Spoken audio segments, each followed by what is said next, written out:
আজকের হরর ডোজের জন্য আপনারা তৈরি তো?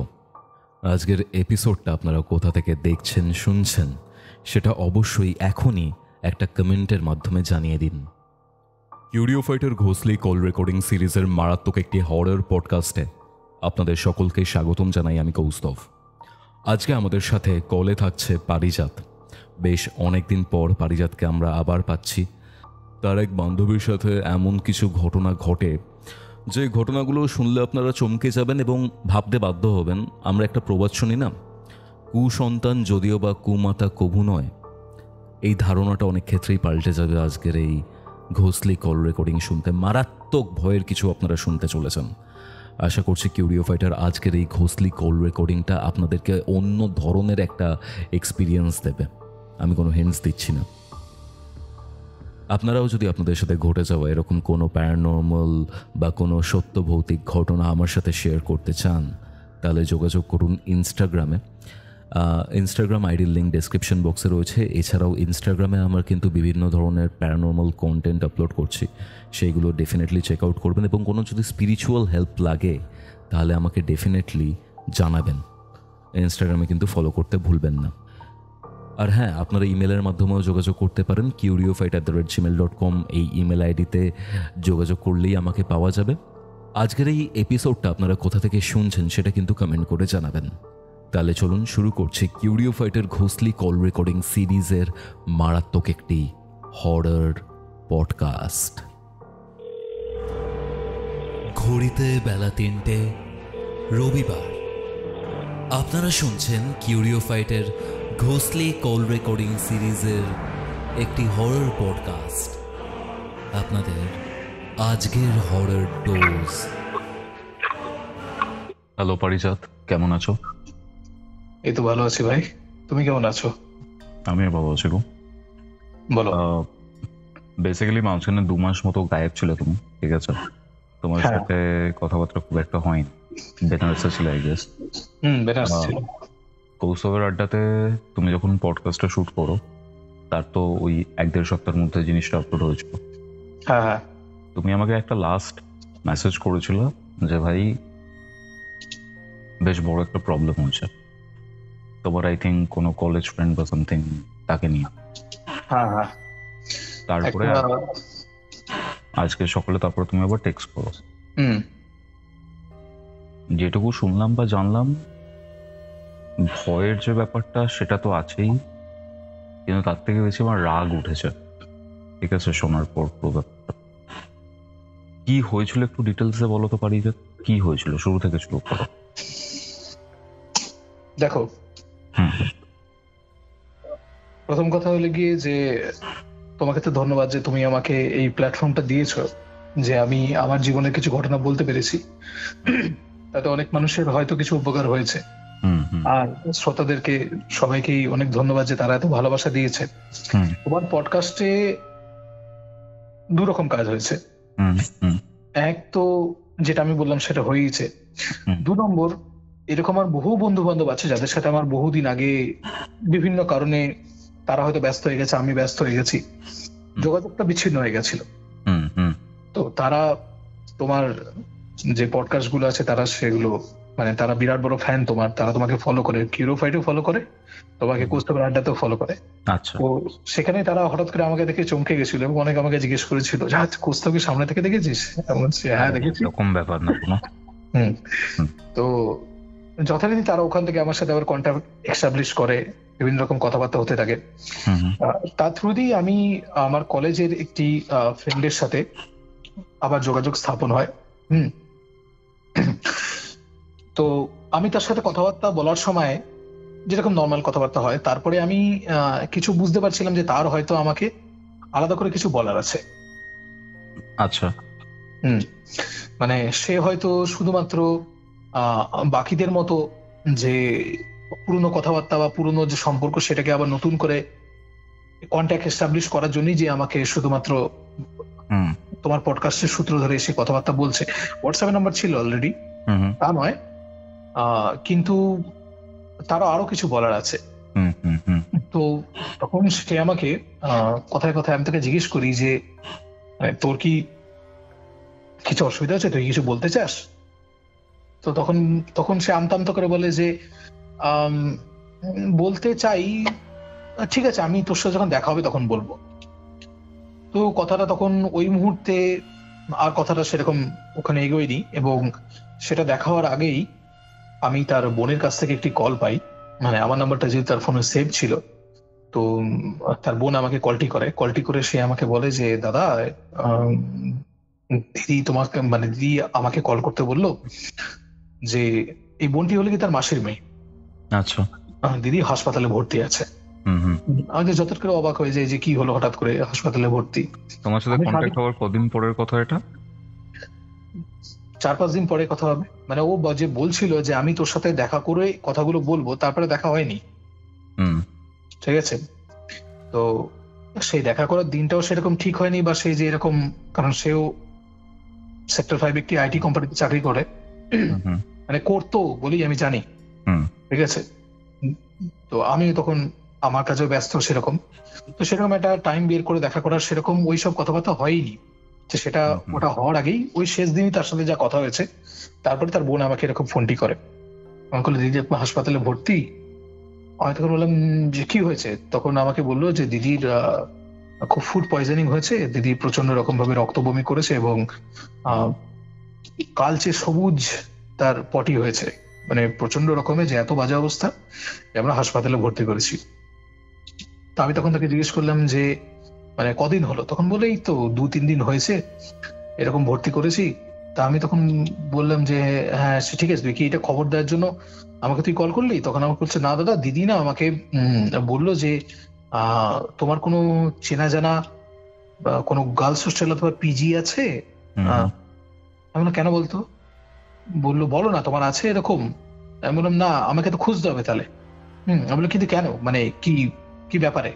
তখন আমাকে বললো যে সেটা তোমাকে দিদি বলবে, তুমি না একটু খুঁজে রাখো, মানে আমাকে বললো তোমাকে শুধু এটুকু জিজ্ঞেস করে রাখতে। ঠিক আছে, তোমার যদি কোনো চেনাশোনা থাকে তুমি একটু জিজ্ঞেস টিজ্ঞেস করে রাখো। তা আমি তখন কথাটাকে অত বেশি আমল দেইনি। ঠিক আছে, আমি বলছি ঠিক আছে, দিদি ফিরে আসলে আমাকে কল করবি, কিরকম আছে জানাবি। তো যথারীতি 3-4 দিন পরে মেয়ে আমাকে কল করে, মেয়েটি আমাকে কল করে করে বললো দাদা এরকম দিদি তো চলে এসছে, দিদিকে আমরা বাড়িতে নিয়ে এসেছি। ঠিক আছে, কিন্তু আমি তার মনে তাহলে তো দিদির ফোন তো দিদি কল করছে না কেন? তখন বলছে যে আসলে মানে দিদির মানে কথা বলার অবস্থা নেই, মানে দিদি মানে খুব উইক আর কি, তাই জন্য আমি ফোনটা করছি তোমাকে। তুমি কি দেখেছো পিজিটা? তখন আমার আমার মাথা থেকে বেরিয়ে গেছিল যে পিজি যে ব্যাপারটা যে আছে সেটা আমার মাথা থেকে বেরিয়ে গেছিল। তখন আমি বলছি আচ্ছা ঠিক আছে ঠিক আছে দাঁড়া দেখছি বলে আমি যথারীতি মানে আমার তরফ থেকে যেরকম দেখবে তুমি যে কোনো ওএলএক্স বা এগুলোতে তুমি অনেক পিজি টিজি পাও। ওয়েলেক্সে পিজি পাওয়া যায় নাকি? একদম পাওয়া যায়। ওয়েলেক্স তো জিনিসপত্র বিক্রি করে জানতো। হ্যাঁ হ্যাঁ একদম, তুমি ওখানে প্রপার্টি আছে, প্রপার্টি দিকে তুমি সার্চ করবে রেন্টের জন্য, একদম পাওয়া যায়, 100% পাওয়া যায়। তো আমি তখন ওকে জিজ্ঞেস করলাম যে তুই একটু মানে দিদিকে জিজ্ঞেস করতে বল যে কোন এরিয়াতে দেখবো। তো দিদির সাথে কথাবার্তা বললো। আমি খুব হালকা ফিমেল ভয়েসে শুনলাম যে বলছে এই দমদম স্টেশনের আশেপাশে কোথাও একটা দেখার জন্য। ওর এবার এখানে একটা কথা বলে রাখি, সেটি হলে গিয়ে যে মেয়েটির সাথে আমার বহুদিন পরে তোমার পডকাস্টের থ্রু দি ইন্টারাকশনের সময় আমি যেটা জানতে পেরেছিলাম, সেটি হলে গিয়ে যে মেয়েটি আর তার পৈতৃক বাড়িতে থাকে না। তার পৈতৃক বাড়ি হলো রাজারহাটে, কিন্তু সে সেইখানে থাকে না, সে চিনার পার্কে একটি ভাড়া বাড়িতে তার মাকে নিয়ে থাকে। মেয়েটির বাবা ক্লাস 6-এ সে যখন পড়ে তখন সে বাবা তার মারা গেছিল, তারপরে সে মায়ের সাথেই থাকে, এবং মোটামুটি ক্লাস 8-9-এ যখন পড়ে তখন কোনো একটি পারিবারিক কারণে সে তার মানে ইসে ছেড়ে, তার যে বাপের তোমার যে বাবার যে বাড়ি আছে পৈতৃক বাড়ি ছেড়ে সে ওরকম একটি ভাড়া বাড়িতে এসে ওঠে। ঠিক আছে। তো এবার আমি তখন ভাবলাম যে হয়তো মানে কোন একটা কারণে হয়তো সে আর ওইখানে থাকতে পারছে না, মানে হয়তো বাড়িওয়ালা ভারী মানে কোন একটা কিছু বলেছে, প্রমোটিং এর কাজ ফাজ অনেক কিছু হয় না। আমি সেটা ভেবেই আমি আর বললাম যে ঠিক আছে আমি দেখছি। তো আমার তখন মনে হলো যে একটু তো খোঁজ খবর নেওয়া দরকার। তো কয়েকদিন পরে মানে আমি তার পরের দিন কল করলাম। ঠিক আছে। তো আমি ওয়েলেক্স থেকে কিছু নাম্বার দেখেছিলাম, সেখান থেকে আমি এরকম কিছু পিজি দেখবে তোমার দমদমে 5 নম্বর প্ল্যাটফর্মের পিছনে আছে, তো সেরকম কিছু পিজি দেখে আমি তাদের সাথে কথাবার্তা বললাম। হ্যাঁ, তো যথারীতি আমি নাম্বার নিলাম, নাম্বার নিয়ে আমি কল করলাম, কল করে আমি বললাম কি তো দিদি এখন কথা বলতে পারবে? তখন হ্যাঁ এখন দিদি কথা বলতে পারবে, তো আমি ওর সাথে কথা বললাম কিরে এখন কি অবস্থা, এরকম শুনলাম তো এরকম হয়েছে। হ্যাঁ, তো দেখিও না সবকিছু হুম হুম হুম হুম হুম এরকম করে বলছে। মানে আমার হঠাৎ করে ভেতরে ফিল হলো যে কিছু যেন একটা বাধা আছে, হ্যাঁ, যেটার জন্য পুরো খুলে কথা বলতে পারছে না। তখন আমি বললাম যে তোর কি অসুবিধা হচ্ছে কথা বলতে? বলে হ্যাঁ, এটা স্পষ্ট বললো। আচ্ছা। হুম আমি বললাম যে আহ, মানে তোর বাড়িতে জানে যে তুই হ্যাঁ অথবা না তুই উত্তর দিবি, তোর বাড়িতে জানে যে তুই পিজি খুঁজছিস? না। আমি বললাম যে আমি পিজির নাম্বার গুলো নিয়েছি, হ্যাঁ, তো তুই কি এখন কথাবার্তা বলবি, মানে আমি কোথায় পাঠাবো? আমি তোকে একটা নাম্বার পাঠাচ্ছি, তুই সেখানে পাঠা। ঠিক আছে, এইটা হলো কি ওর মাসির নাম্বার। আমাকে হোয়াটসঅ্যাপে একটা নাম্বার দিল, সেখানে আমি পাঠালাম। তো তারপরে আমি পাঠিয়ে দেওয়ার পরে তারপরে আমি ওকে কল করলাম যে হ্যাঁ আমি কিন্তু ওখানে পাঠিয়ে দিয়েছি, তুই কি কথা বলবি? তখন বললো না না, যাকে পাঠিয়েছি সেই কথা বলে নেবে। আচ্ছা আচ্ছা আচ্ছা, ঠিক আছে রাখি রে। হ্যাঁ হ্যাঁ, তুই খুব ভালো, এরকম আমার কোনো খোঁজ টোজ নিলি, মানে ফেক একটা কথাবার্তা বলছে আমার সাথে। তো মানে আমি বুঝতে পারলাম না কি ব্যাপারটা হচ্ছে, তখন আমি বললাম বলে ফোনটা রেখে দিলাম।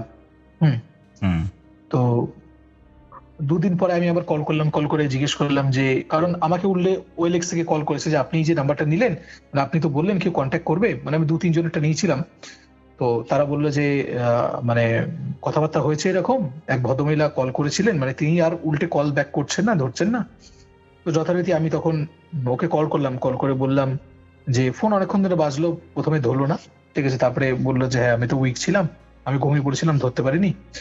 এবার ও যখন আমাকে কথাটা বলছে তখন আমি কটা হবে এরকম সকালবেলা 11:30 মতো হবে, ঠিক আছে, এবং তখন কিন্তু প্রায় 5-6 দিন হয়ে গেছে হসপিটাল থেকে ফিরে চলে এসছে। ঠিক আছে, তখন আমি বললাম যে তো ছুটি কদিন আছে? ওগুলো আমার তো ছুটিই ছুটি। আর ছুটি ছুটি মানে? তখন বললো তোকে বলবো, তুই একটু হোয়াটসঅ্যাপটা চেক কর। তো আমি হোয়াটসঅ্যাপে দেখলাম লিখেছে যে আমি জব রিজাইন দিয়েছি। আচ্ছা, আমি তো শকড। আমি তখন ওকে বললাম যে তুই, মানে আমি জিজ্ঞেস করলাম যে তুই কি কথা বলতে পারবি এই ব্যাপারে? বলো না। আমি তোর সাথে দেখা করে কথা বলবো। আচ্ছা, ঠিক আছে, আমি বললাম তুই কবে দেখা করবি? কোথায় দেখা করবি? মানে আমি ভাবলাম যে ওরা তো এত বাজে অবস্থা, আমি চিনার পার্কে আসবো। তখন বললো না, আমার যে মাসি আছে, মাসির বিয়ে হয়েছে চন্দননগরে, আচ্ছা, আমি তোর সাথে চন্দননগর স্ট্যান্ডে দেখা করব। চিনার পার্কের মেয়ে, সে আমার সাথে দেখা করছে চন্দননগরে। চিনার পার্কে দেখা করতে কি অসুবিধা? এক্স্যাক্টলি। হ্যাঁ, আমি বল তুই কি চন্দননগর আসতে পারবি? আমি তখন বললাম যে না, আসার কি আছে, কিন্তু আমি তো বললাম যে এটা বাড়ির সামনেই তো, মানে আমি এখান থেকে আমার বাড়ি থেকে তো চিনার পার্ক বেশি দূরে নয়। তো তখন আমাকে বললো না তুই চন্দননগর আয়। চন্দননগর আমার বাড়ি থেকে অনেকটাই দূর, ঠিক আছে, প্রায় 17-18 কিলোমিটার মতো। গেলাম। তো আমি চন্দননগরে, আমাকে বললো এদিন এরকম টাইপের আসবি। হ্যাঁ, আর চন্দননগর স্ট্যান্ড রোডটা যারা গেছে তারা খুব জানে যে ঘাট, মানে ওই জায়গাটা খুব সুন্দর, আমার পার্সোনালি খুব ভালো লাগে। তো আমি যথারীতি গেলাম, তো চন্দননগর স্ট্যান্ডে ও দেখা করতে আসলো। প্রথম কথা, আমি ওকে চিনতে পারিনি। কেন বলো তো? তার কারণ ডিপিতে যে ছবিটা দেয়া আছে, বা আমি কলেজে তাকে যেরকম দেখেছি, এই যেন সেরকম নয়। মানে বহুদিন খেতে না পেলে মানুষ যেরকম শুকিয়ে যায় না, গাল টুকরে গেছে, তার চোখ কোটরের ভেতরে ঢুকে গেছে, এরকম টাইপের একটা অস্থি চর্মসার দেহ, চোখের তলায় বিরাট বলে কালি টালি পড়া, ঠিক আছে। সে আমার সামনে কোনো মতে এসে, মানে একটা অদ্ভুত ভাবে একটা হেলতে দুলতে টলতে এসে সে দাঁড়িয়েছে, মানে হাঁটাটা একটা অদ্ভুত রকমের। এবং তখন ওর সাথে ওর ওই বোনটি ছিল, মানে যে আর কি ওকে নিয়ে এসেছিল ওখানে। হ্যাঁ, তো ওই মাসির মেয়ে যার কথা বললাম। তো আমি তখন বললাম যে কি রে, তোর কি, মানে তোর কি অবস্থা হয়েছে এটা? হ্যাঁ, তো তখন আমাকে বললো আরে বলিস না, সে অনেক এরকম ব্যাপার আছে, ঠিক আছে। এবং তখন তার বোন তাকে বলছে যে দাদা, মানে দিদি না কিছুতে মানে বলতে চাইছে না, মানে আমাদের না কিছু অসুবিধা হয়েছে। আমি বলছি কি অসুবিধা হয়েছে? তখন ও ও আমাকে আমাকে বললো, ও তো চুপ করে দিল, আমাকে বললো যে ঠিক আছে এখন তুই এসব ব্যাপারে কিছু বলিস না। আমি বললাম হ্যাঁ, তুই তো আমাকে বলার জন্যই ডাকলি, মানে কি সমস্যাটা কি, তুই পিজে খুঁজে পেয়েছিস? আমরা হয়তো ওর মাসিকে দিয়ে দিয়েছি। তখন ওই বোনটি বলে হ্যাঁ হ্যাঁ মা এরকম কথাবার্তা বলেছে, এরকম একটা ঠিক হয়েছে যথারীতি। আমাকে তখন হঠাৎ করে একটা খুব অদ্ভুত প্রশ্ন জিজ্ঞেস করলো। আমাকে জিজ্ঞেস করলো যে আচ্ছা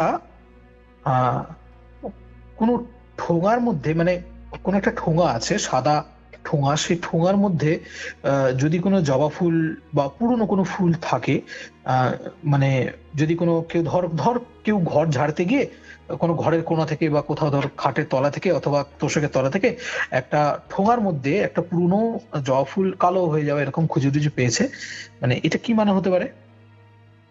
এমন তুই এটা কেন যাবে, মানে আমি খুব অবাক হয়ে গেলাম। আমি বললাম তুই এটা কেন জানতে যাচ্ছিস, বল না। ঠিক আছে, আমি বললাম না না মানে হঠাৎ করে এই ধরনের প্রশ্ন কেন? বলো না তুই তো এরকম অনেকের পডকাস্টে অনেক কিছু বলেছিস, আমার খুব কিউরিওসিটি আমার এই ব্যাপারে, তুই তো জানিস আমার অকাল্টে খুব এরকম কিউরিওসিটি এরকম আছে। আর এই কথাটা বলে রাখি যে ওর যে অ্যাকচুয়ালি যে বাবার বাড়ি আছে, ঠিক আছে, মানে পৈতৃক বাড়ি যে আছে রাজারহাটে, সেইখানে ওর এক দাদু ছিল, ঠিক আছে। ওই দাদু ছোটবেলা থেকে খুব পুজো আর্চা খুব ভালোবাসতো, সে ওখানে মানে অনেকদিন আগে মানে তারা পুজো করতো, ঠিক আছে। অনেক সময় মানে বিভিন্ন কালী পুজো, আজকে যেমন ফলাহারিণী পুজো আজকে রাত্রেবেলা খুব ভালো দিন, তো সেরকম মায়ের পুজো টুজো করতো।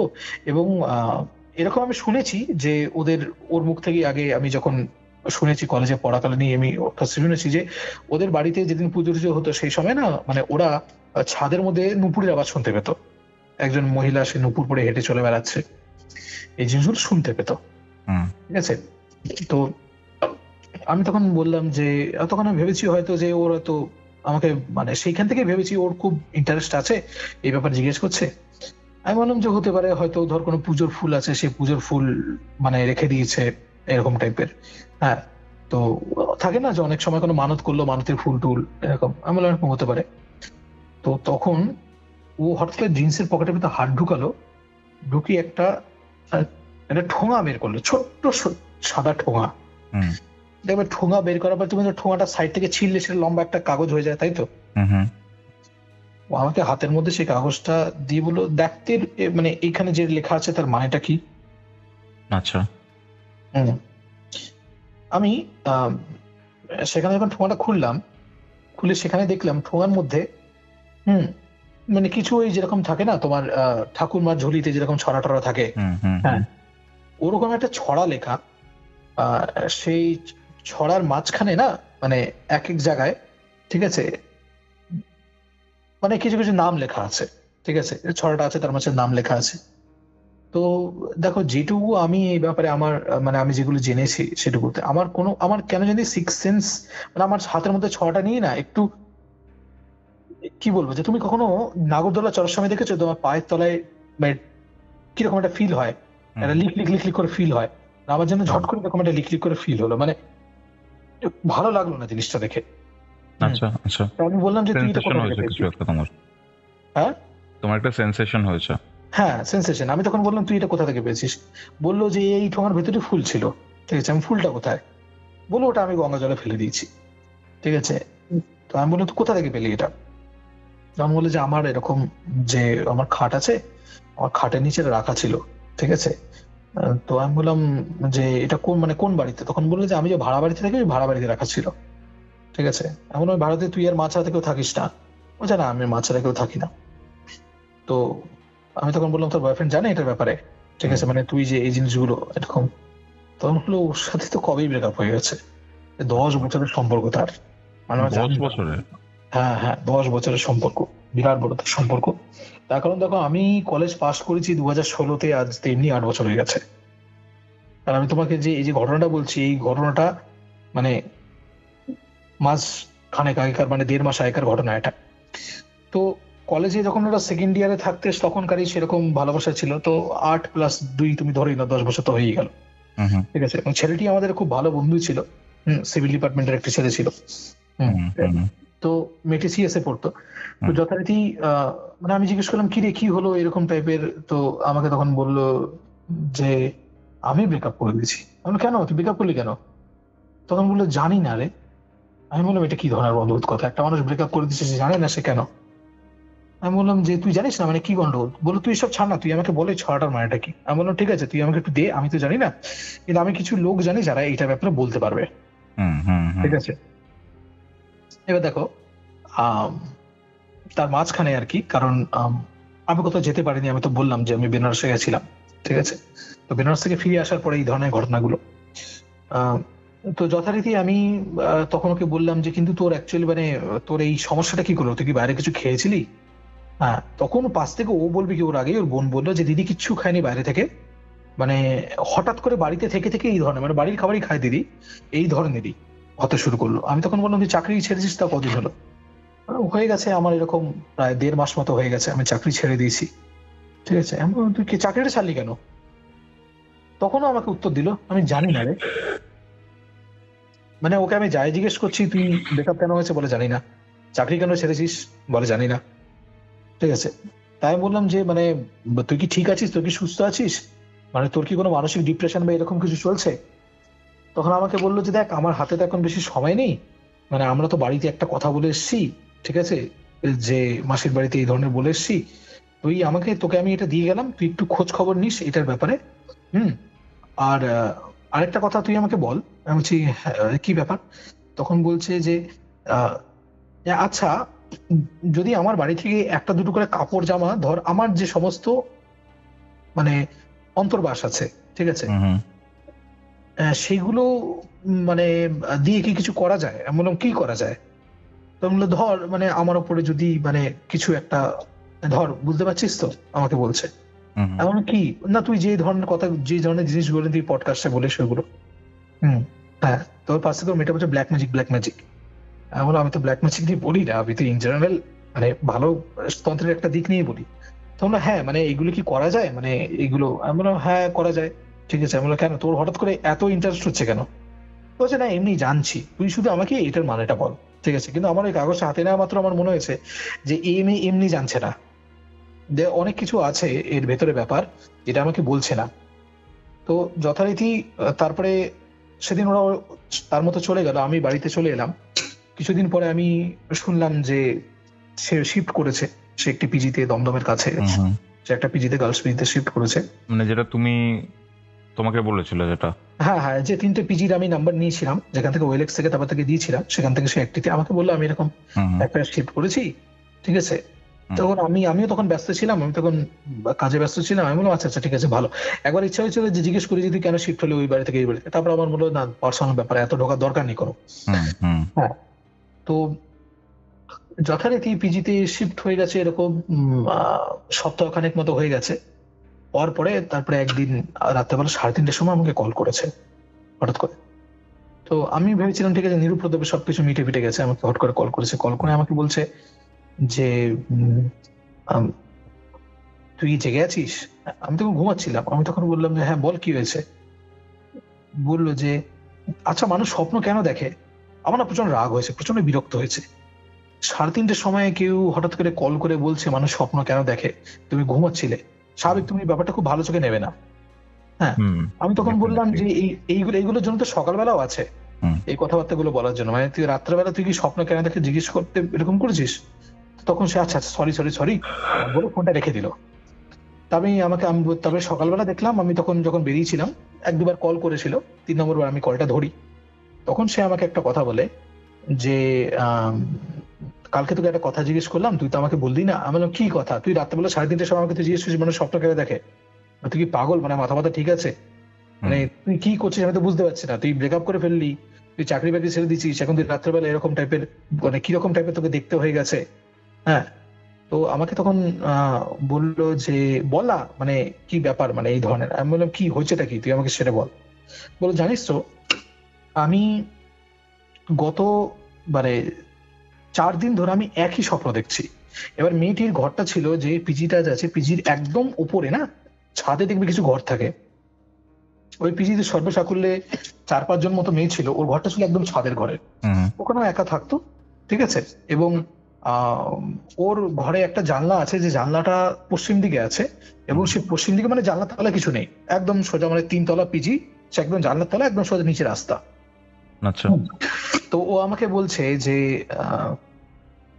মানে খুব উইয়ার্ড এই যে কথাগুলো আমি এখন তোমাকে বলবো, মানে আমি এরকম আগে কখনো শুনিনি। তবে আমি মানে রিসেন্টলি এরকম আরো অনেক কিছু জেনেছি। তো আমাকে হঠাৎ করে ও বললো, জানিস তো আমি না গত 3 দিন ধরে আমি একটা স্বপ্ন দেখছি যে এই রাত হবে এরকম 2:30-3টে নাগাদ এরকম হবে। হুম। তো আমি দেখছি যে মানে স্বপ্নের মধ্যে, মানে ও স্বপ্ন দেখছে আচ্ছা। যে ওর জানলা ধরে একটা কালো করে বেটি করে লোক দাঁড়িয়ে আছে, পুরো অন্ধকার, হুম। মানে একটা ছায়া মূর্তি, সে কালো বেটে করে একটা ছায়া মূর্তি সে গ্রিলটা ধরে দাঁড়িয়ে আছে জানলার বাইরে থেকে, বুঝতে পারলে? ওকে। আর ও আমাকে বলছে যে আমি তখন স্বপ্নের মধ্যে এটা দেখছি এবং আমি ভাবছি যে এই লোকটা জানলার বাইরে দাঁড়ালো কি করে, মানে জানলার নিচে তো কিছু নেই। এবং জানিস স্বপ্নটা এত রিয়েল এর মতো না, মানে আমার যেন মনে হচ্ছে যে আমি পুরো চোখের সামনে দেখতে পাচ্ছি। এবং আমি আমি এই যখন আমাকে কথাটা বললো না, আমার তখন জাস্ট আমার নিজের বাড়ির কথাগুলো মনে পড়ে গেল। ওকে ওকে। যখন আমাকে বললো যে এত রিয়েল, আমার তখন ওই দিনগুলোর কথা মনে পড়ে গেল যখন আমি এরকম ছায়ামূর্তি দেখতাম, স্লিপ ওয়াকিং করতাম, হাঁটতে হাঁটতে ছাদে যেতাম, যে আমি তোমাকে যে ঘটনাটা দিয়ে আমি শুরু করেছিলাম আমার মানে এখানে জার্নিটা, তো আমার সেই দিনটার কথা মনে পড়ে গেল। এবং ও যেভাবে আমাকে কথাটা বললো, হট করে না আমার গায়ে কাঁটা দিয়ে উঠলো। মানে আমি তখন মানে একটু হকচকে, এখন তোমাকে বলছি একটু একটু অস্বস্তি করছে আমার জিনিসটা বলতে। তখন আমি তখন হট করে বুঝতে পারলাম যে এই কিছু জেনুইন ব্যাপার আছে। আমাকে বললো যে আমার আমি দেখছি কি যে লোকটা এরকম টাইপের। তারপরে আমি দেখলাম স্বপ্নের মধ্যে যে লোকটা জানলার যে গরাদ গুলো আছে, গরাদের মধ্যে দিয়ে যেরকম করে টিকটিকি, জানলা বাইরে থেকে টিকটিকি উঠে ভেতরে চলে আসে না বে, সেরকম করে লোকটা আস্তে আস্তে যেন গরাদের মধ্যে দিয়ে গলে গলে পুরো ঘরের অন্ধকারের মধ্যে নেমে গেল। মানে ঘরের পুরো মেঝেটা অন্ধকার, তো স্বপ্ন দেখছে পুরো ঘরটা অন্ধকার। এবার ধরো তোমার বাইরে জানলা আছে, জানলার পিছনে ধরো বাইরে অ্যাম্বিয়েন্ট লাইট বা ব্যাক লাইট আছে, তাতে বোঝা যাচ্ছে না একটা ছায়া দাঁড়িয়ে আছে। সে যেন আস্তে করে এই তোমার মানে পুরো তার ভেতর দিয়ে যেন তোমার ওই জানলার যে গ্রিল গুলো আছে সেগুলো মিশে গেল, মানে সে যেন ওই গ্রিলের মধ্যে দিয়ে কোনোভাবে বেরিয়ে এসে আস্তে আস্তে ধীরে ধীরে নেমে পুরো ঘরের যে মেঝের যে অন্ধকার, সেই মেঝের অন্ধকারের মধ্যে পুরো মিলিয়ে গেল। আচ্ছা আচ্ছা। আমি বললাম তুই এটা রোজ দেখছিস? বললো শোন না এখনো শেষ হয়নি। আমি বললাম শেষ হয়নি মানে? বললো যে তুই তো সবই জানিস, যে আমার সাথে সৌনকের কতদিনের সম্পর্ক ছিল, হ্যান ত্যান, এবং আমরা যে মানে খুব ফিজিক্যালি যে আমরা খুব কাছাকাছি ছিলাম সেটাও। তো আমাকে তখন বলছে তারপরেই হঠাৎ করে আমার মনে হতো কি যে যখন ও মিলিয়ে যেত না মানে পুরো মাটিতে, আমি দেখতে পাচ্ছি হঠাৎ করে আমার মনে হচ্ছে যেন আমার চারপাশটা ঘুরছে বনবন বনবন করে। মানে আমি খাটে শুয়ে আছি আর আমার চারপাশে পুরো জগৎটা বাই বাই বাই বাই করে ঘুরছে। ঠিক ওই রকম মনে হচ্ছে যে আমি মানে দেখবে আমাকে ডিসক্রিপশনটা দিচ্ছে যে তুমি ধরো এক জায়গায় দাঁড়িয়ে তুমি নিজে ঘুরলে, নিজের চারপাশে ঘুরে দাঁড়িয়ে পড়লে মনে হয় না দুনিয়াটা তোমার চারপাশে ঘুরছে। ঠিক ও বলছে আমার ওরকম মনে হচ্ছে পুরো দুনিয়াটা আমার চারপাশে বাই বাই বাই বাই করে ঘুরছে এরকম। সেই সময় ঘুরতে ঘুরতে ঘুরতে ঘুরতে হঠাৎ করে আমার সামনে মানে কিছু পুরো চোখটা ধুন্দলা দেখছি আমি, মানে পুরো ঝাপসা ঝাপসা দেখছি স্বপ্নের মধ্যেই। কিন্তু হঠাৎ করে আমি সামনে দেখতে পাচ্ছি যে সৈকত আমাকে আদর করছে। আমি তখন হ্যাঁ কি কি, তখন বললো যে সৈকত আমাকে আদর করছে। মানে আমি জাস্ট এই জিনিসটা শোনার জন্য রেডি ছিলাম না, মানে একদম একটা অফবিট কথা বললো আমাকে। বললো আদর করছে বলতে মানে বললো যে যে ইন্টারকোর্স হচ্ছে, ঠিক আছে। আমি বললাম যে তুই, তখন আমার হট করে মনে হলো যে এই মেয়ে নিশ্চয়ই কি হয়েছে যে ব্রেকআপ হয়ে গেছে, ঠিক আছে, তো তাই জন্য এই কোনোভাবে তাকে মিস করছে, তো এই জিনিসগুলো সে হ্যালুসিনেট করছে, অনেক সময় করে মানুষ। ব্রেকআপ হয়ে যাওয়ার পরে সে তার গার্লফ্রেন্ড কি বহুবার স্বপ্নে দেখে, তার বয়ফ্রেন্ড কি বহুবার স্বপ্নে দেখে, টান থেকে যায় না এগুলো থেকে। আমি তখন বললাম যে দেখ তুই পাস্টে যা যা করেছিলি আমার মনে হচ্ছে যে তোর মানে সেই জিনিসগুলো রিক্রিয়েট হচ্ছে। আমাকে বললো যে না রে, সকালবেলা উঠলে না আমার গা হাত পায়ে ব্যথা থাকতো। তাহলে কিরকম ব্যথা বলছে, বললো কি মানে মানে চোট লাগা ব্যথা বা হাতে পায়ে এরকম টাইপের? বলছে না রে, বহুদিন ওইটা না করলে তারপরে ইন্টারকোর্স করলে যেরকম ব্যথা হয় সেরকম। এবার এই জায়গাটা আমার মনে হয় যে এই মেয়েরা না এই ব্যথাটা খুব আলাদা করে বুঝতে পারে। কেন জানো তো? কারণ হলে কি যারা বিবাহিত মহিলা বা যারা ধরো তাদের পার্টনারের সাথে একটা কনজুগাল লাইফ লিড করছে, ঠিক আছে, তাদের ফিজিক্যাল ইন্টিমেসি আছে, সেই মেয়েরা বহুদিন ধরো তোমার ইন্টারকোর্স হয়নি বা কিছু, এটা আমি পরবর্তীকালে ভেরিফাই করেছিলাম। যাদের বিবাহিত যারা বান্ধবী আছে তাদের এক দুজনকে আমি জিজ্ঞেস করেছিলাম ওর ব্যাপারে জিজ্ঞেস করেছিলাম। কেন জিজ্ঞেস করেছিলাম সেটাও আস্তে আস্তে জানতে পারবে। তো তখন ওরা আমাকে বলেছিল যে হ্যাঁ মানে এই ব্যথাটা আলাদা করে মেয়েরা বুঝতে পারে, যে বহুদিন ধরে ইন্টারকোর্স হয়নি, তারপরে হঠাৎ করে ইন্টারকোর্স হলে শরীরের হাতে পায়ে ব্যথা করে এরকম। তো কিছু কিছু জায়গায় তো আমাকে বললো যে হ্যাঁ ওই ব্যথাটা আলাদা করে বোঝা যায়। তো তখন আমি বুঝতে পারলাম যে মানে ও আমাকে বলেছিল যে আমি বললাম যে তোর এমনি ভ্রম হয়নি তো, মানে তোর আগে যেরকম শরীর খারাপ হয়েছে হয়তো সেই জন্য? বলছে না রে, আমি এক্সাক্ট তোকে বলছি একদম ওইটা করলে যে ব্যথাটা হয় সেরকম ব্যথা হাত পায়ে, মানে যেন মনে হচ্ছে অনেকক্ষণ ধরে মানে আমার পায়ে খুব ব্যথা করছে, আমার থায়ের তলায় খুব ব্যথা করছে, হাঁটুতে খুব ব্যথা করছে, পায়ে খুব ব্যথা করছে, আমাকে এরকম বলছে।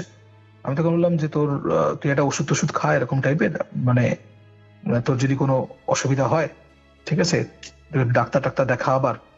তখন তুই কি আমাকে বিশ্বাস করছিস না? মানে ও একটু অফেন্স নিয়েছে ব্যাপারটাতে, ও বুঝতে পেরেছে যে আমি একটা অবিশ্বাসের ব্যাপারে মানে আমি একটা অন্য লজিক দেওয়ার চেষ্টা করছি। হ্যাঁ, তো আমাকে বলছে যে ঠিক আছে তোকে কিছু করতে হবে না, তুই ফোনটা রেখে দিস আবার। না যা বাবা কি হয়েছে। আবার দুদিন পরে আমাকে কল করেছে। কল করে আমাকে বলছে যে জানিস তো আমি না বারবার দেখছি স্বপ্নটা। কোন স্বপ্নটা? ওই স্বপ্নগুলো আবার দেখছি আমি, ঠিক আছে। আমি তুই রোজ একই স্বপ্ন দেখিস? বলছে হ্যাঁ আমি রোজ একই স্বপ্ন দেখি, ঠিক আছে। এমন মানে তোর প্যাটার্ন একরকম হচ্ছে? হ্যাঁ রে একই রকম প্যাটার্ন, প্রত্যেকদিন আমি এরকম 3টে নাগাদ এরকম দেখি যে ওই লোকটা এরকম জানলায় এসে দাঁড়ায় স্বপ্নের মধ্যে, তারপরে লোকটা আস্তে আস্তে জানলা থেকে গলে এরকম মিলিয়ে যায় মাটিতে অন্ধকারের মধ্যে, তারপরে আমার সাথে এই জিনিসগুলো হয়, ঠিক আছে। আর একদম আমি পুরো একদম সেরকমই আমার পুরো ফিল হয় জিনিসগুলোতে। আমি তখন না এইখানে আমি একটা ঘটনা আমার সাথে ঘটেছিল অনেকদিন আগে, আমি কোথাও ভেবেছিলাম যে এই কথাটা, যেহেতু দেখো আমার অনেকেই আমার বন্ধু বান্ধব আমার পরিচিত মানুষ এই ধরনের জিনিসগুলো শোনে, তো আমার সাথে কিছু ঘটনা ঘটেছিল যেটা আমি পাবলিক ডোমেনে কোনোদিন বলতে চাইনি। কিন্তু আমি এই যে পার্টিকুলার যে ইনসিডেন্টটা যেটা এই মেয়েটির ব্যাপারে আমি বলছি, তো সেইখানে আমার সাথে যে ঘটনাগুলো ঘটেছিল সেটা আমার মনে পড়ে যায়, এবং আমার মনে হয় যে হয়তো সেটা হয়তো কারোর ভালোই হবে যদি আমি আমার জীবনের সেই জিনিসগুলো বলি। এবং আমিও কিন্তু এরকম স্বপ্ন দেখেছি জানো তো। আচ্ছা আচ্ছা। এবং আমার সাথে যে ঘটনাটি ঘটেছিল সেটি খানিকটা এরকমই হয়েছিল।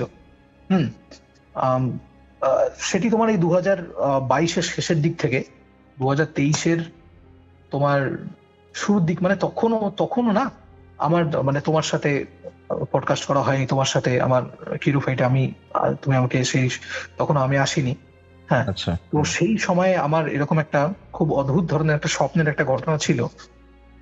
সেই ঘটনাটা অনেকটা এরকমই ঘটনা হয়েছে যে আমিও ওই সময়টাতে দেখতাম যে প্রতি সপ্তাহে না মানে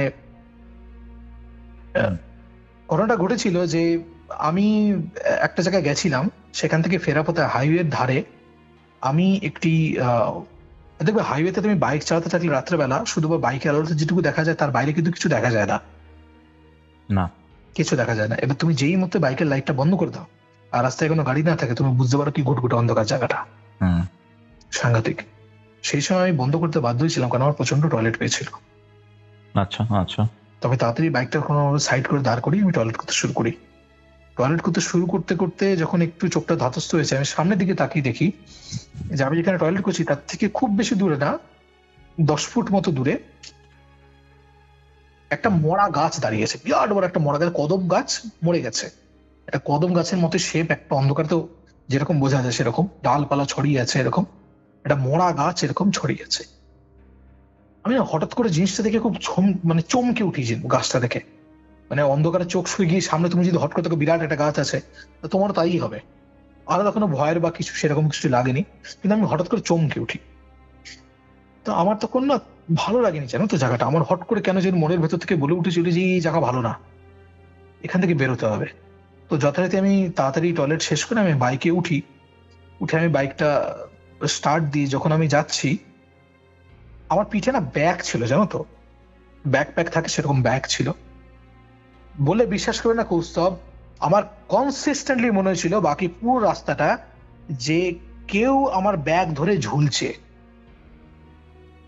আমার বাইক যেন মনে হচ্ছে যে আমি ডাবল ক্যারি করছি বাইকটা। আমি যখন বাইকে উঠতেও যাচ্ছি তখন আমার মনে হচ্ছে যে, থাকে না দেখবে কিছু লোক ব্যাগের হ্যান্ডেল ধরে ঝোলে, দেখেছো ঝোলে সেরকম। হ্যালো হ্যালো হ্যাঁ, শোনা যাচ্ছে, বলো। তো সেরকম আমার মনে হচ্ছে যে আমার ব্যাগের হ্যান্ডেল ধরে মানে কেউ একটা ঝুলছে, এবং পুরো রাস্তাটা মানে আমার একদম 100% মনে হচ্ছে যে বাইকে যে যেরকম স্পিড তোলা যে ধরন বা সেগুলো দেখে আমার মনে হচ্ছে যে আমার বাইকের পিছনে কেউ বসে আছে, মানে আমি যেন ডবল ক্যারি করছি। সেই তখন যে বাড়িতে এলাম, এটা 2022-এর ডিসেম্বরের ঘটনা ছিল। সেই বাড়িতে আসার পরে যখন আমি আমার ঘরে থাকতে শুরু করলাম, তারপরেই 2-3 দিন পর থেকে এরকম ধরনের ঘটনা ঘটতে শুরু করে যে আমি প্রতি রাত্রেবেলা প্রায় আমি দেখতে শুরু করি যে কোনো একটি মেয়ে এসে, মানে আমি স্বপ্নে দেখছি যে একটি মেয়ে এসে সে আমার সাথে ইন্টারকোর্স করছে। এটা স্বপ্ন, পুরো স্বপ্ন একদম। কেন দেখেছি, কি করে দেখেছি, আমি এইসব ব্যাপারে কোনদিন চিন্তা ভাবনা করে দিই, কেন দেখেছি আমি জানি না। কনসিস্টেন্টলি এরকম দেখছি, প্রথম দিন, দ্বিতীয় দিন, তৃতীয় দিন, মানে রোজ রাতে একই স্বপ্ন। এইখানেও মানা যেত যে না ঠিক আছে, মানুষের হয়তো মনে, আমার ধরো মাথায় হয়তো হতেই পারে সে সময় বয়সের দোষ, হয়তো এই ধরনের জিনিসপত্র ঘুরে থাকতে পারে। প্রতিদিন যখন সকালবেলা উঠতাম না কৌস্তব, ঘরে গুচ্ছের মেয়েদের চুল পড়ে থাকতো। বললে বিশ্বাস করবে না তুমি, আমার খাটে, আমার বাড়ির যে মেঝে সেখানে, আমার যে তোমার বন্ধুর সাথে হচ্ছে না, বন্ধুর সাথে ওরকম হয়নি। এবং মানে মানে যেন আমার সাথে কিরকম হতো জানো তো, যে মেয়েরা চুল আছড়ালে যেরকম চুল ঝরে পড়ে, দেখেছো ধীরে ধীরে যায় ঝরে পড়ে, ওরকম চুল পড়ে আছে। এবং তুমি চুলটা দেখে বুঝতে পারবে যে অল্প বয়সী মেয়ের চুল। প্রতিদিন সকালবেলা যেরকম মানে গুচ্ছের চুল বেরোতো আমার ঘর থেকে। সে আমার মা একসময় বলতো যে মানে মানে তো এত চুল আসে কোথা থেকে। আমার তখন না বললো যে জানলা দরজাগুলো হয়তো খোলা আছে, সেখান দিয়ে হয়তো বাইরে থেকে চুল এসছে। তো আমি জানলা দরজা বন্ধ করে এসি চালিয়ে দিলাম, তাতেও কোনো চেঞ্জ হলো না। স্বপ্ন একই রকম চলতে থাকলো, এবং হলো কি গুচ্ছের চুল বেরোতে শুরু করলো। শুধু তাই নয়, আমার তার সাথে আরো কয়েকটা ঘটনা আমার এমন ঘটেছিল, মানে এত অবিশ্বাস্য ঘটনাগুলো। জানো তো, একদিন আমি ভাত খাচ্ছিলাম, ভাত খেতে গিয়ে, এখন যে কথাটা বলবো এটা কেউই বিশ্বাস করবে না, কাকড় টাকর পড়লে দাঁত অনেক সময় ভাঙে। নর্মাল ভাত খেতে গিয়ে মাড়ির দাঁত ভেঙেছে, কোনদিন শুনেছো? না ভাই। আমার মাড়ির দাঁত ভেঙে গেছিল। মানে আমি ভাত খেতে গিয়ে হট করে মুখের মধ্যে না কাকড় টাইপের লাগলো, তার মুখ থেকে বের করে দেখি ওটা কাকড় তো না, আমার মাড়ির দাঁত, মানে দাঁতের একটা অংশ ভেঙে গেছে ভাত খেতে গিয়ে। আমি তো মুখের ভেতরে বিভিন্ন ঘা হতে শুরু করলো, জানো তো, জিভ কোনো কেটে যাচ্ছে, মুখের ভেতরে ঘা হচ্ছে। আর সবচেয়ে বড় কথা, আমার যে থাই আছে, থাইয়ের ঠিক পিছনে, তারপরে সাইডে, মানে ঠিক পিছন দিকটাতে বিভিন্ন রকমের, ধরো তুমি কোনো দেয়ালে ধরো তাড়াহুড়ো করে যাচ্ছ, যেতে দেখবে দেয়ালে ঘষা লেগে গেলে যখন কেটে যায় না, তারপর শুকিয়ে যায়, সেই যে ক্ষতগুলো যে হয়, ওরকম ঘষার দাগ, কাটার দাগ পুরো থাইয়ের পিছনটা পুরো ভর্তি হয়ে থাকতো। আমার পা আছে, পায়ের পিছন দিকটাও ভর্তি হয়ে থাকতো। অদ্ভুত সমস্ত ক্ষত, হাতের মধ্যে ক্ষতর দাগ থাকতো, যে তোমার হাতের উপরের দিকে এরকম মানে কাটা ছেঁড়ার দাগ থাকতো।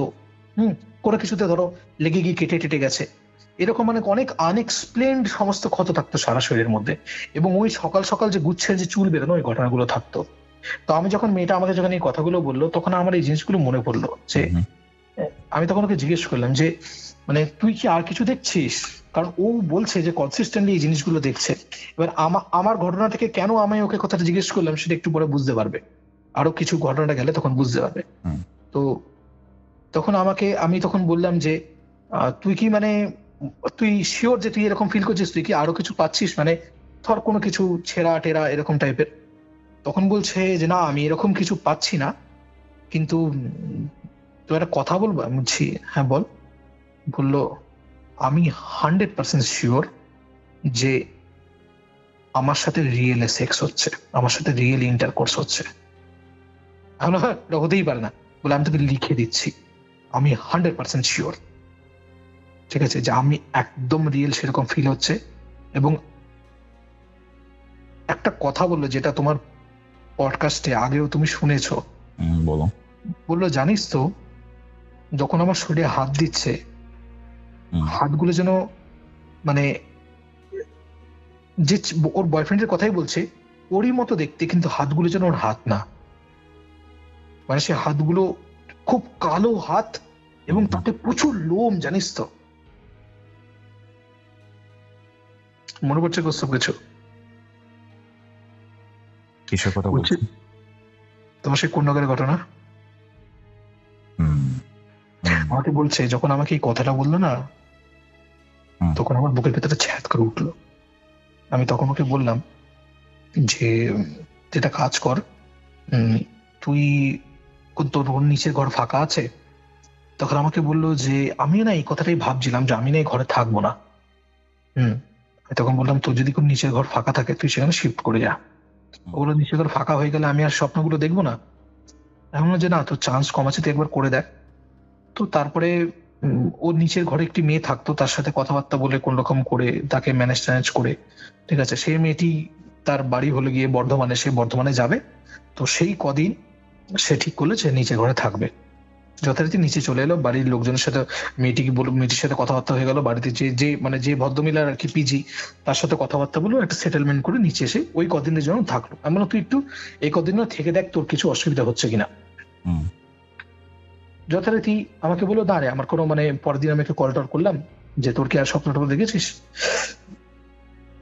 বলছে না, আমি দেখিনি। ঠিক আছে, তবে তবে কি? তো বলছে না থাক, বলে চুপ করে গেল। আবার কয়েকদিন পরে আমাকে কল করলো, কল করে আমাকে বললো যে জানিস তো, রাত্রিবেলা 3টে হয়ে গেলে না আমার মনে হয় যে আমাকে না কেউ ডাকছে। আমার তো ডাকছে মানে কি ডাকছে? বলছে যে আমাকে না মনে হচ্ছে আমাকে উপরে ঘর থেকে কেউ ডাকছে। বলছি, বুঝতে আমার গায়ে কাটা দেখছে, আমাকে উপরে ঘর থেকে কেউ ডাকছে। মানে কিরকম ডাক? বলছে আমি সে ডাকটা মানে মানে আমি শব্দটা শুনতে পাচ্ছি না, কিন্তু আমি স্বপ্ন দেখছি। আমি স্বপ্নে এই বাড়ির সিঁড়িটা দেখছি, ওই যে সিঁড়িটা যে তোমার যায় যে 3 তলায়, সে সিঁড়িটা আমি দেখছি, যেটা করে একদম ছাদে যায়। সেই সিঁড়িটা দেখছি এবং আমার মনে হচ্ছে ওই যে সিঁড়ির একদম যে মাথা যেখান থেকে ছাদে ওঠে, ওইখানে কেউ একটা দাঁড়িয়ে আছে, যে না মানে যে খুব হালকা ভাবে, মানে আমি তাকে দেখতে পাচ্ছি না, কিন্তু সে আমার নাম ধরে ডাকছে এবং সে আমার ডাক নাম ধরে ডাকছে। আমি তখন, তোর ডাক নাম মানে তোর কি ডাক নাম? তো ওর ডাক নাম হলো গিয়ে চাকু, ঠিক আছে। তখন ও বলছে আমাকে এরকম নাম ধরে ডাকছে। আমি বললাম, তোকে নাম ধরে কে ডাকবে? তখন আমাকে বললো যে জানিস এই ডাক নামটা আমাকে শেষ আমার বাবা ডেকেছিল, তারপর ওকে কেউ ডাকেই ওই নামে। এবং সেটাও বলছে মানে ক্লাস 6 ওর বাবা মারা গেছে সেই সময়কার কথা বলছে। ক্লাস 6 ওর বাবা ওকে ওই নামে ডেকেছিল, তখন তারপরে ওকে কেউ ডাকেনি। আমি তখন বললাম, তাহলে কি তুই তোর মানে তুই কিন্তু বাবাকে হ্যালোসিনেট করছিস? মানে আমি তো ভেবেছি হয়তো যে বাবার কথা মনে পড়ছে, আমি বাবার কথা মনে পড়ছে। বলছে না রে, মানে যে ডাকছে আমি সেন্স করতে পারছি স্বপ্নের মধ্যে, যে আমি 2 দিন পর পর স্বপ্ন দেখলাম, আমি সেন্স করতে পারছি যে মানে ডাকটা না ভালো ডাক না, মানে সে কিছু একটা চায় আমার কাছ থেকে, ফিজিক্যাল এরকম কিছু একটা সে চায়, এভাবে না ডাকছে সে আমাকে। কিন্তু বাবার নাম, বাবা যে নামে ডাকতো সেই নামেই? হ্যাঁ, ওই নামেই ডাকছে, চাক্কু চাক্কু বলেই ডাকছে। ঠিক আছে, তো আমি তখন ওকে বললাম যে যে মানে আচ্ছা, মানে এই নামে তোকে কি আর কেউ ডাকতো কোন টাইপের? বলছে না, আমাকে কেউ ডাকতো না। হ্যাঁ, আমি তখন বললাম, দেখ আমার মনে হয় যে না তুই একটু বেশি ভাবছিস ব্যাপার স্যাপার গুলোকে নিয়ে। হ্যাঁ, আর আমি তখন একটু ওকে বললাম যে দেখ তুই একটু হরর বলে একটু কম শোন, বলতে বাধ্য হলাম। ঠিক আছে, কারণ অনেক সময় মানুষ হয় না যে মানুষ অনেক সময় ধরো কিছু হয়নি কিন্তু অনেক কিছু শুনে হ্যালোসিনেট করে প্রচন্ড। হ্যাঁ, যেমন আমার কাছে আমার মনে আছে যে 2টি লোক আমার সাথে আলাপ করেছিল। হ্যাঁ, সে একবার একজন বড়দাদার ঘাটে আমার সাথে আলাপ করেছিল। 2টি লোক আলাদা আলাদা অকেশনে তারা বলেছিল আমি কলকি, আমার মনে হয় যে পুরো পৃথিবীর যে উদ্ধার ভার সেটা আমার উপরে দাঁড়িয়ে আছে। অদ্ভুত কথা। ঠিক আছে, আমি কলকি, তুমি জানো আমি কলকি। ঠিক আছে, তো আমার মনে হয় যে এরকম যে হয়তো খুব বেশি পরিমাণে কিছু পডকাস্ট সেভেন করার ফলে এই ধরনের ঘটনা ঘটে। হ্যাঁ, কিছু মানুষ থাকে না যারা ধরো কোনো সেন্সিবল কোনো পর্যায়ে থাকে না। আমি তখন ওকে বললাম যে দেখ তুই, আমার মনে হচ্ছে তুই একটু বেশি মানে জিনিসগুলো দেখে ফেলছিস, তুই কয়েকদিন এগুলো দেখিস না। আমাকে বললো যে আমি দেখছি না, তো অনেকদিন ধরে দেখছি না। তখন আমাকে বললো যে আরেকটা ব্যাপার আছে, তুই তোর কোনো এখানে কোনো ভালো গাইনোকোলজিস্ট চেনা আছে? আমি তখন বললাম যে না, আমাকে তো গাইনোকোলজিস্ট তো চেনা নেই, কেন, কি হয়েছে? তখন আমাকে বললো যে দেখো, কলেজের বান্ধবী টান্ধবী এরা, মানে আমরা তো সব ইঞ্জিনিয়ারিং কলেজে আমরা সবাই পড়েছি, আমরা খুব ফ্র্যাঙ্ক ছিলাম। তো আমাকে বললো যে আমার না অনেকদিন ধরে পিরিয়ডস হচ্ছে না, ঠিক আছে, আমি একটা ভালো ডাক্তার দেখাবো। তো আমি তখন বললাম যে আচ্ছা ঠিক আছে, দেখা। হ্যাঁ, এবার তখন হঠাৎ করে আমার মাথায় একটা ক্লিক করলো, আমি ওকে একটা জিনিস ক্লিক করলো, আমি তখন ওকে জিজ্ঞেস করলাম যে তোর ব্রেকআপ কবে হয়েছে? তখন আমাকে বললো যে এই তো মাস 2 আগে এরকম ব্রেকআপ হয়েছে। যখন আমি তখন বললাম তুই কেন ছেড়েছিলি? বললো যে আমার না মনে পড়ছে না আমি কেন ছেড়েছিলাম, আমি জানি না। হ্যাঁ, মানে কিছু আমার মনে হয়েছিল যে ওর সাথে থাকা উচিত না আর, মানে আমি ওকে ঠিক সহ্য করতে পারছিলাম না। মানে যে মেয়ে গত 10 বছর ধরে সম্পর্কে থেকেছে, হঠাৎ করে ছেলেটাকে সহ্য করতে পারছে না, ঠিক আছে। হঠাৎ করে তার মনে হচ্ছে আমি চাকরি করতে পারছি না। হ্যাঁ, এবার তখন আমি ওকে বললাম যে দেখ, মানে কিছু হয়নি তো, ঠিক আছে। ও বললো কিসের কথা বলছিস? আমি বললাম যে তো হতেও পারে, মানে তুমি প্রেগন্যান্ট হয়ে যাওয়ার কথা। হ্যাঁ হ্যাঁ হ্যাঁ হ্যাঁ, আমি তাই বলছি, ঠিক আছে। তখন তখন আমি বললাম কি তোর কি মানে ইসের পর থেকেই, মানে ওর সাথে সম্পর্ক চলে যাওয়ার পর থেকেই? তা বলছেন যে হ্যাঁ, মোটামুটি আমার প্রায় তো 2 মাস ধরেই আমার বন্ধ আছে, ঠিক আছে, মাস 2 হয়ে গেল, ঠিক আছে। আমি তখন বললাম তুই ঠিক আছে, তুই একটু ডাক্তার দেখিয়ে নে। তো আমি বললাম তুই একটা ইউএসজি করি নে। তো সে যথারীতি গেল, সে ডাক্তার দেখালো, দেখিয়ে সে ইউএসজি হলো। হ্যাঁ, তারপরে আমি নিজে একদিন কল টল করলাম, আমি বললাম কি রে, তোর কি হলো না হলো? বললো আমার তো সব নেগেটিভ রিপোর্ট, মানে আমার কোনো প্রেগনেন্সি নেই বা এরকম কিছু নেই, সবকিছু ঠিকঠাক আছে। কিন্তু আমার হেপাটাইটিস বি হয়েছে, ঠিক আছে। এবার আমি ভাবলাম যে হেপাটাইটিস বি এর সাথে হয়তো হতে পারে বন্ধ হওয়ার, কারণ আমি তো ডাক্তার নেই, আমি তো জানি না। আমি বললাম আচ্ছা আচ্ছা, তাই জন্য কি? বলছে না, ডাক্তার কিন্তু বলেছে তাই জন্য না, মানে হেপাটাইটিস বি এর জন্য সাধারণত এই জিনিসগুলো হয় না, ঠিক আছে। তারপরে আমি বললাম যে আর কি কি? তখন বললো যে জানিস তো, মানে আমাকে কিছু মানে ব্লাড টেস্ট করতে দিয়েছে, সেখানে আমি দেখবো কি কি হয় কয়েকদিন পরে। তো ব্লাড টেস্ট করার পরে সে আমাকে বললো যে হঠাৎ করে কয়েকদিন পরে আমাকে কল করে বললো যে তোর কোনো আরো মানে হঠাৎ করে নতুন নতুন তার ডাক্তার দরকার পড়ছে, বুঝতে পারলে তো। আমাকে বলছে যে তোর কোনো মানে অ্যাপোলোতে কাউ চেনাশোনা আছে ভালো কোনো বড় ডাক্তার, এমন টাইপের। আমি যে কেন? বললো যে ব্লাড টেস্টে বলছে আমার নাকি অ্যানিমিয়া হয়েছে। আমি তখন বললাম যে আচ্ছা ঠিক আছে, তোর অ্যানিমিয়া। আমি শুনে খুব অবাক হয়ে গেলাম। হ্যাঁ, তো এবং এখানে বলে রেখে কৌস্তব যে ও ওই যে পিজিতে যে ছিল, ঠিক আছে, সেই পিজিতে থাকাকালীনই ও প্রায় 4-5 কেজি ওয়েট লুজ করে ফেলে। আচ্ছা, অদ্ভুত ভাবে, বুঝতে পারলে। মানে এটা আমাকে পরে বলেছে, জানিস তো আমার ওয়েটটা কমেই যাচ্ছে, মানে গাল ফাল তুবড়ে যাচ্ছে, মানে আমি যেরকম তাকে দেখেছিলাম তার থেকেও বাজে সিচুয়েশন। আমাকে আমি বললাম যে কিরকম বুঝতে পারছি না, তো সে আমাকে একটা ফটো পাঠায়। তো ফটোটা দেখে আমি দেখি যে আমি চন্দননগরে যেরকম দেখেছিলাম তার অবস্থা তো আরো খারাপ। আচ্ছা আচ্ছা। আমি তখন ওকে বলি যে তুই কি এখনো স্বপ্নগুলো দেখছিস? বলছে হ্যাঁ, আমি কিন্তু কনসিস্টেন্টলি দেখছি স্বপ্নগুলো, ঠিক আছে। তো আমাকে না তুই অন্য একটা পিজি দেখে দিবি, যে তোর কাছে এরকম জানা আছে, এমন তোর কাছে তো ওয়েলএক্স তুই ডাউনলোড কর, তুই এরকম খুঁজে নিস, এরকম দেখ, ঠিক আছে। হঠাৎ করে আমার একটা কথা মনে পড়লো, আমি ওকে জিজ্ঞেস করলাম যে আচ্ছা তোর মানে তোর মা জানে এগুলো, মানে তোর যে এই জিনিসগুলো হয়েছে? বলে আমি তো মায়ের সাথে কথা বলি না। মায়ের সাথে কথা বলে না? না, আমি তো মায়ের সাথে কথা বলি না। না, এইখানে আমার খুব না খটকা লাগলো, মানে আমার কিরকম লাগলো ব্যাপারটা, যে আমি বললাম তো মায়ের সাথে কথা বলিস না মানে?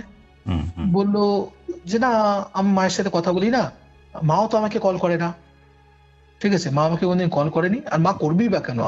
এরকম করে মানে খুব কনফিডেন্টলি বললো, যেন খুব শিওর যে মায়ের কল করাটাই খুব অস্বাভাবিক।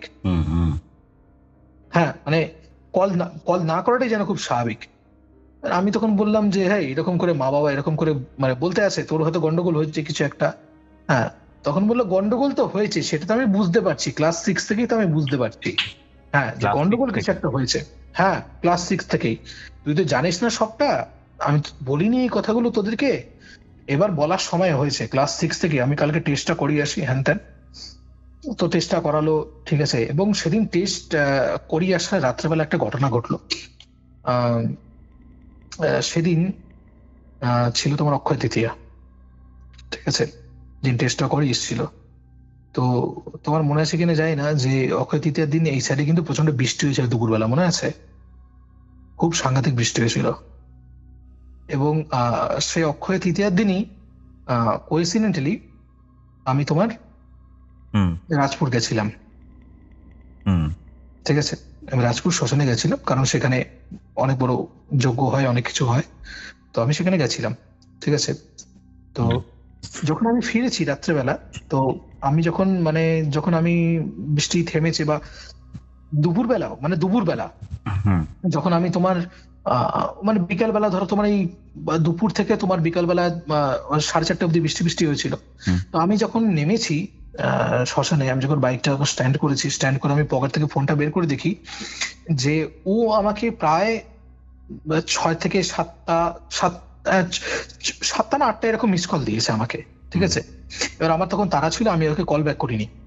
তো আমি যথারীতি গেছি আমার যখন কাজ শেষ হয়েছে ওখানে, এবং এবং সেদিন আমি একটা কাজ করেছিলাম, মনে আছে আমাকে আমাকে সেই কৌটোটা বিষয়টা দিয়েছিল, যে ঠোঙাটা।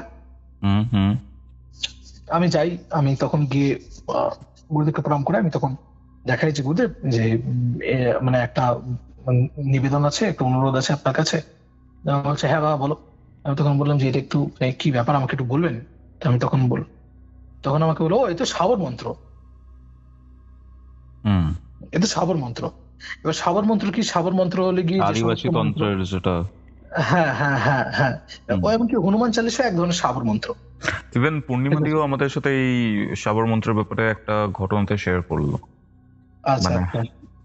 ওই যে যেটা ওই সেই মেয়েটির যে ব্যাপারটা, রাজারহাটের যে ঘটনাটা ছিল হ্যাঁ হ্যাঁ হ্যাঁ হ্যাঁ। ওখানে। হুম তো আমাকে বললো এটা তো সাবর মন্ত্র, ঠিক আছে। তখন আমাকে বললো যে হঠাৎ করে এইসব ব্যাপারে এত ইন্টারেস্ট হলো কেন, ঠিক আছে।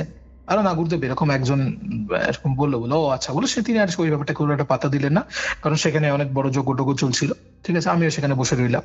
তো যথারীতি আমি যখন বাড়ি ফিরলাম, বাড়ি ফিরে আমি তাকে, বাড়ি ফিরতে সেদিন রাতই হয়েছিল, অক্ষয় তৃতীয়া আমার খুব ভালো কেটেছিল। তাই আমি বাড়ি ফিরে তাকে কল করলাম যে হ্যাঁ তুই এরকম কল করেছিলি। তো সে তখন প্রায় রেগে গিয়ে যে কোথায় ছিলি তুই এতক্ষণ ধরে। আমি তখন বললাম যে রে, এরকম করছিস কেন তুই, আমি কাজে ছিলাম, আমি ব্যস্ত ছিলাম। তো আমাকে বলে আমাকে বললো যে আমি থাকতে পারছি না এখানে, আমাকে ইমিডিয়েটলি অন্য কোথাও শিফট করতে হবে। এমন তুই তো সবে অ্যাডভান্স দিয়ে দিয়েছিস, তুই তো ওখানে ঢুকেছিস, তুই আবার কি অসুবিধা কি হয়েছে, তুই কি আবার উপরে ঘরে গেছিলি?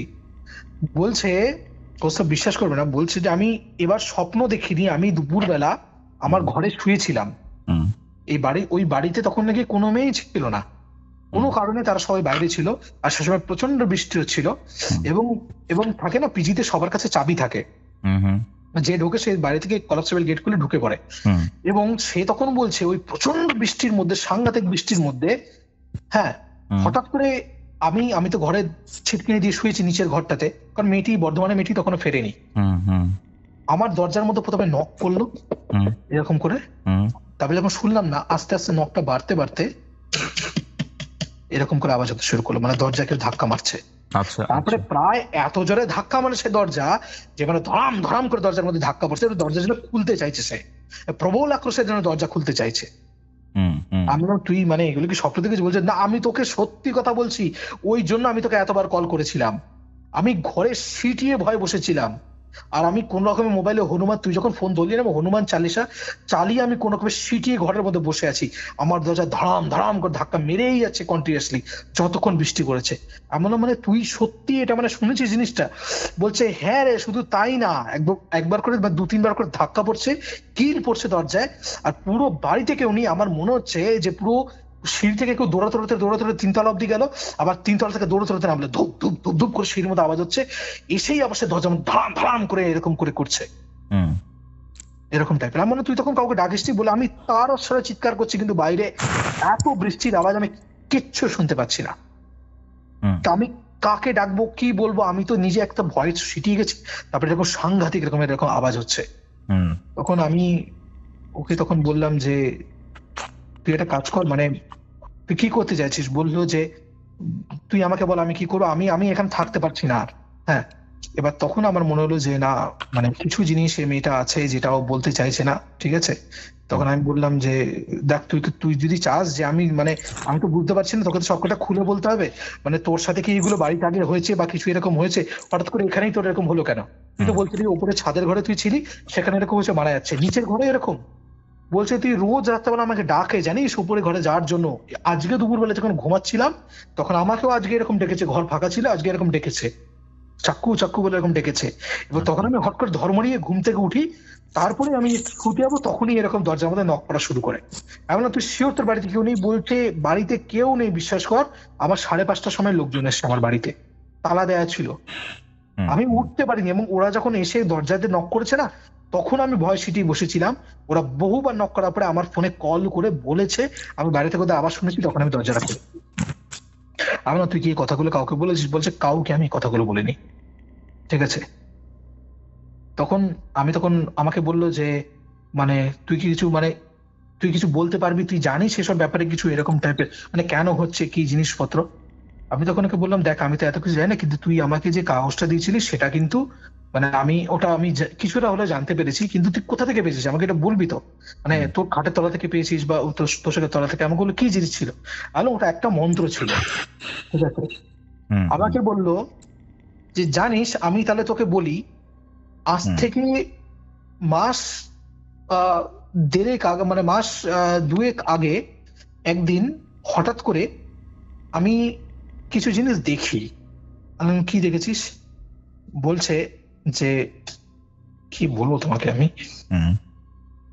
আচ্ছা, আমাদের আমাদের পাড়াতে একটা কাকু আছে, ঠিক আছে, যে মাঝে মাঝেই আমাদের বাড়িতে আসতো, মানে চাল ডাল দিয়ে। তো অনেকে থাকে না যে ধরো কারো চালের দোকান থাকে, সে বাড়িতে সাপ্লাই দেয়, এরকম টাইপের চাল সাপ্লাই দেয়, দোকান বন্ধ হয়ে গেলে দুপুরবেলা। তো আমি অফিসে ছিলাম, তো সেদিন মানে আমার হঠাৎ করে কেন জানি না শরীরটা খারাপ লাগছিল, তাই জন্য আমি তখন HR কে বলে কোনো রকম ভাবে আমি মানে অফিস থেকে তাড়াতাড়ি চলে আসি। ঠিক আছে, তো যথারীতি মানে বাড়ি থেকে তো তালা দেওয়া থাকতো, মানে থাকে না যে কিছু লক থাকে ভেতর থেকে দেয়া থাকে লক। এটা আমরা অনেক সময় বাড়িতে করি, যে বাড়ি থেকে আমরা ছিটকানি দিয়ে দিই না, ধরো আমরা ঘরের মধ্যে ঘুমাচ্ছি, বাড়ির লোক যারা আসে, ধরো ঘরের লোক আসলে তাদের কাছে চাবি থাকে, তারা চাবি দিয়ে ভেতরে ঢুকে পড়ে। তো আমি চাবিটা খুলে হঠাৎ করে আমি ঘরের মধ্যে ঢুকে দেখি যে মানে আমার ঘর আর যে মায়ের ঘর ওটা পাশাপাশি ছিল। ঠিক আছে, তো আমি হঠাৎ করে এরকম আওয়াজ শুনি যে মায়ের ঘর থেকে একটা পুরুষ কণ্ঠের আওয়াজ আসছে। আচ্ছা আচ্ছা, ঠিক আছে, এবার আমি না তখন আমি বলছি, বুঝতে পারছো তো, আমি তখন বলছি যে মানে তুই কি কি বলতে যাচ্ছিস? বলছে তুই বিশ্বাস করবি না, আমি দরজাটা হালকা ফাঁকা করে যে দৃশ্য দেখেছি, আমার মনে হচ্ছে আমার চোখ দিয়ে রক্ত বেরিয়ে গেলে বেশি ভালো হতো। কেন? আমি আর দৃশ্যটা খুলে বললাম না। ওকে, বুঝে না, দর্শকরা যারা ম্যাচিউর তারা ব্যাপারটা বুঝে। আমাকে বললো যে আমি কোনোদিন ভাবতে পারিনি আমার মা এরকম। আমার সেদিন এত কান্না পেয়েছিল, আমি ওখানে দাঁড়িয়ে কিছু বলতে না পেরে আমি ওখান থেকে সোজা বাড়ি থেকে বেরিয়ে গেছিলাম চুপচাপ। অনেকক্ষণ গিয়ে আমি গঙ্গা ঘাটে গিয়ে বাগবাজারে গিয়ে আমি বসেছিলাম। ঠিক আছে, আমি বললাম যে তুই দেখলি, তুই কিছু বললি না? তখন বললো যে আমি কি বলবো, আমি তো ভেবেছিলাম মা শুধরে গেছে। নাও দিস সেকেন্ড টুইস্ট। এমন শুধরে গেছে মানে, বললো যে আমার বাবা মারা যাওয়ার পর থেকেই আমি বারে বারে দেখেছি এই ধরনের জিনিসটা, যে জানিস তো মাঝে মাঝে আমি যখন স্কুল থেকে ফিরতাম বা এরকম টাইপের, তখন আমি না মানে মাকে এরকম মানে বিভিন্ন রকমের অচেনা লোকজন যারা আমাদের বাড়িতে হয়তো চিনতো, পরিচিত পাড়ার কিছু, আমি তাদের সাথে কিন্তু মাকে এরকম এরকম অবস্থায় দেখেছি। ঠিক আছে, আচ্ছা, আমি তুই ছোটবেলা থেকে দেখেছিস? বলছে হ্যাঁ, আমি ছোটবেলা থেকে দেখেছি, আমি এইগুলো দেখে দেখেই বড় হয়েছি। আর এই জন্যই আমি যখন জয়েন্ট এন্ট্রান্স দিলাম, আমি তো হোস্টেলে থাকতাম।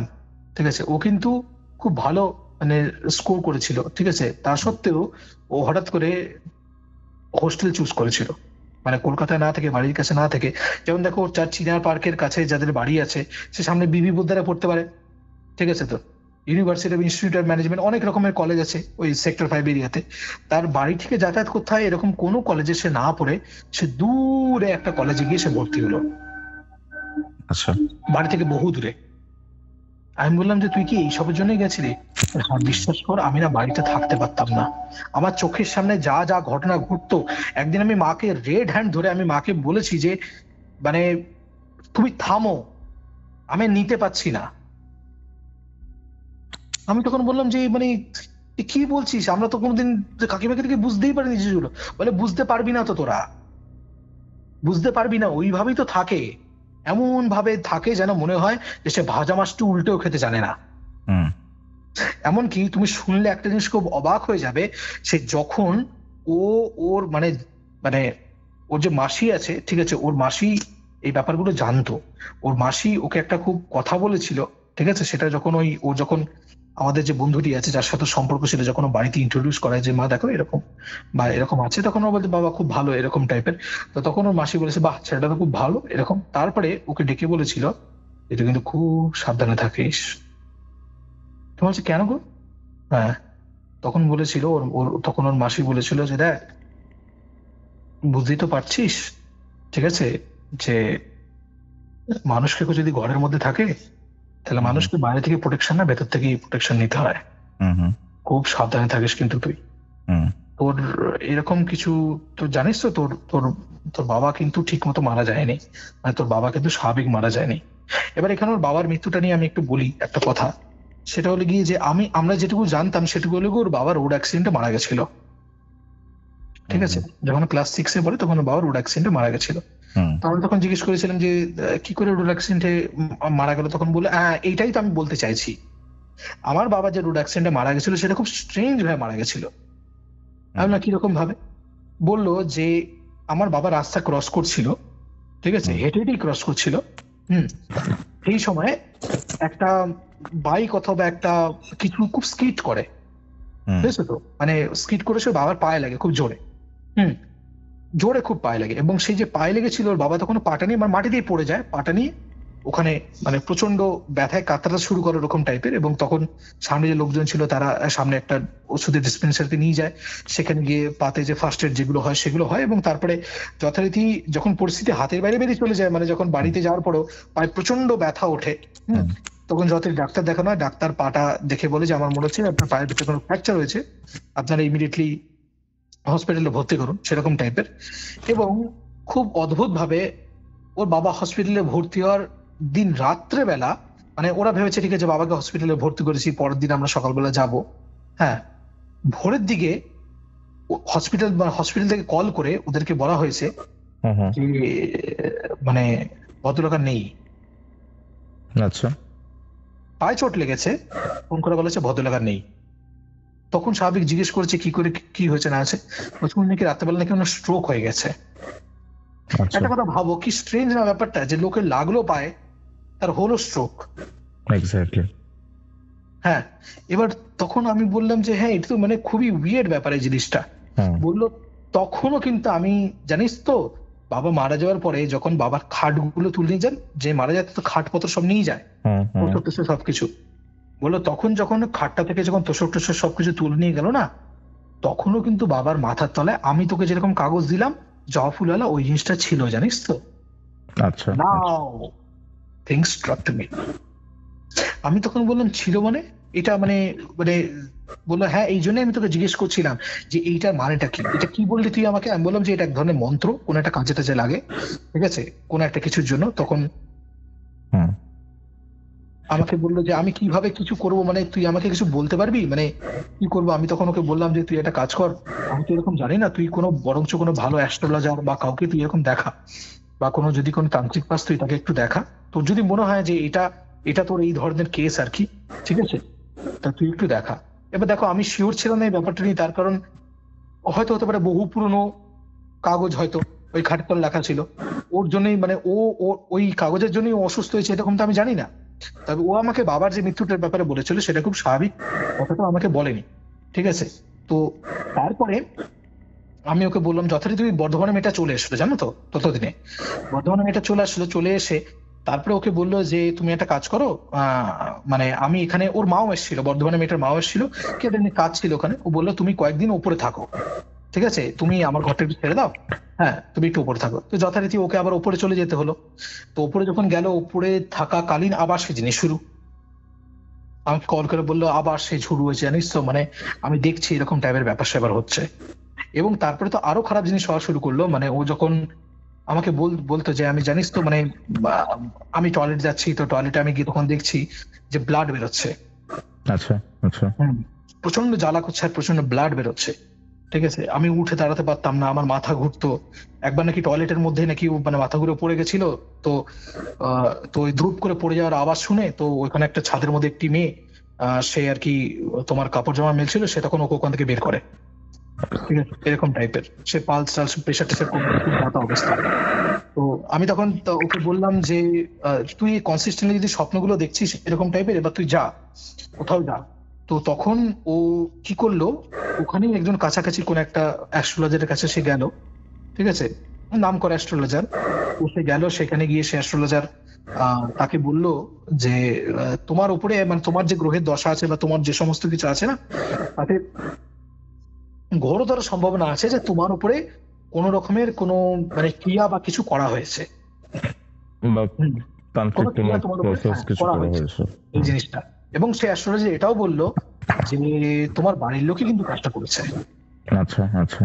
হ্যাঁ, তোমার বাড়ির লোক এরকম করেছে। তোমার কি মানে তুমি কি ছোটবেলা যখন কমাতে কথা বলছো, এই ধরনের কথাগুলো বলতে শুরু করলো।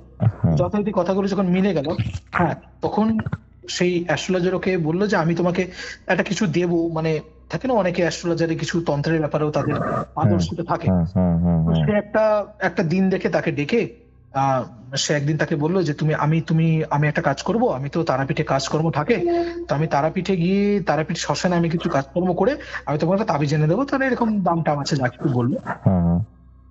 তো যথারীতি এনে দিল। পয়েন্ট টু বি নোটেড, আমি তোমাকে বললাম যে মেয়েটা কিন্তু টয়লেট করতে গিয়ে তার যে বললাম যে রক্ত বেরোচ্ছিল, সেটা কিন্তু মানে ইটস নট পিরিয়ড ব্লাড, হ্যাঁ হ্যাঁ এটা হ্যাঁ। কিন্তু জেনুইন টয়লেটের সাথে যে রক্ত বেরোয় সেরকম। প্রচন্ড তার লোয়ার মানে অ্যাবডোমেনে প্রচন্ড ব্যথা হচ্ছিল, সে বলেছিল, সেটার জন্য সে ডাক্তারের কাছে ভর্তি হয়েছিল। এবার দেখো, এবার হলো গিয়ে এবার খুব একটা অদ্ভুত জিনিস সে দেখলো। হ্যাঁ। মানে আমাকে ও সেই ভদ্রলোক বললো যে তুমি একটা কাজ করো, তুমি এই যে তাবিজটা তোমাকে দিলাম, হ্যাঁ, তুমি এটা যখন ঘুমাবে রাত্রেবেলা তখন তুমি তোমার বালিশের নিচে রেখে শোবে, ঠিক আছে, আচ্ছা, তারপরে কি আচ্ছা। হয় তুমি আমাকে বলবে। বালিশের নিচে রাখো, তারপর তুমি যা হয়েছে বলবে। হ্যাঁ তো বালিশের নিচে রাখার পরে আহ তো তারপরে যেটা হয়েছিল, আমাকে একদিন পরেও কল করে আমাকে বলে যে জানিস তো, একটা একটা একদম অন্যরকম একটা জিনিস ঘটেছে। তাহলে অন্যরকম মানে কি ঘটেছে, তখন মানে বলছে তুই বলে বিশ্বাস করবে তো, হাতে সময় আছে? বললাম হ্যাঁ আছে, তুই বল। এরকম বললো, আমি আজকে একটা একদম অন্যরকম স্বপ্ন দেখলাম। আমি বললাম, কি স্বপ্ন? তখন বললো যে আমি দেখলাম যে সন্ধে হয়ে এসছে, আমি এই ছাদেই দাঁড়িয়ে আছি, মানে স্বপ্নের মধ্যে দেখছি ওই ওই ছাদেই দাঁড়িয়ে আছে, ঠিক আছে, ওই ছাদেই দাঁড়িয়ে আছে, এবং ও ও ছাদের যে কোনায় দাঁড়িয়ে আছে হ্যাঁ তার ঠিক উল্টো কোনায় এক সাদা পাঞ্জাবি পায়জামা পরা এক লোক পিছন ফিরে দাঁড়িয়ে আছে, ওদিকে পিছন ফিরে। ও স্বপ্নে দেখছে, ও প্রথমে লক্ষ্য করেনি, হঠাৎ করে সেদিকে তাকিয়ে কিছুক্ষণ পর তাকানোর পরে চিনতে পেরেছে এটা তোর বাবা। হুম। হ্যাঁ, এবারও পিছন থেকে গিয়ে না বাবা বাবা বাবা করে গেছে, স্বপ্নের মধ্যে দেখছে বাবা বাবা এরকম করে গেছে, ঠিক আছে।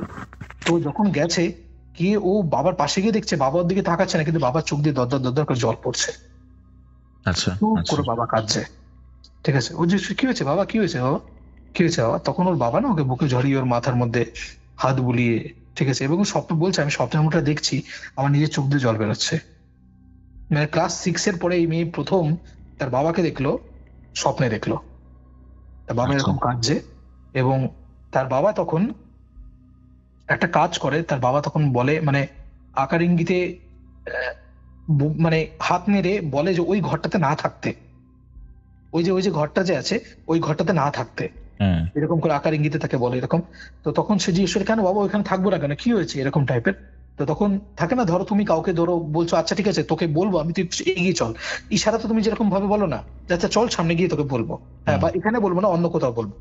তো তখন ও স্বপ্নে দেখে ওর বাবা আরো সিঁড়ি ধরে নামছে, হ্যাঁ বুঝতে পারলে?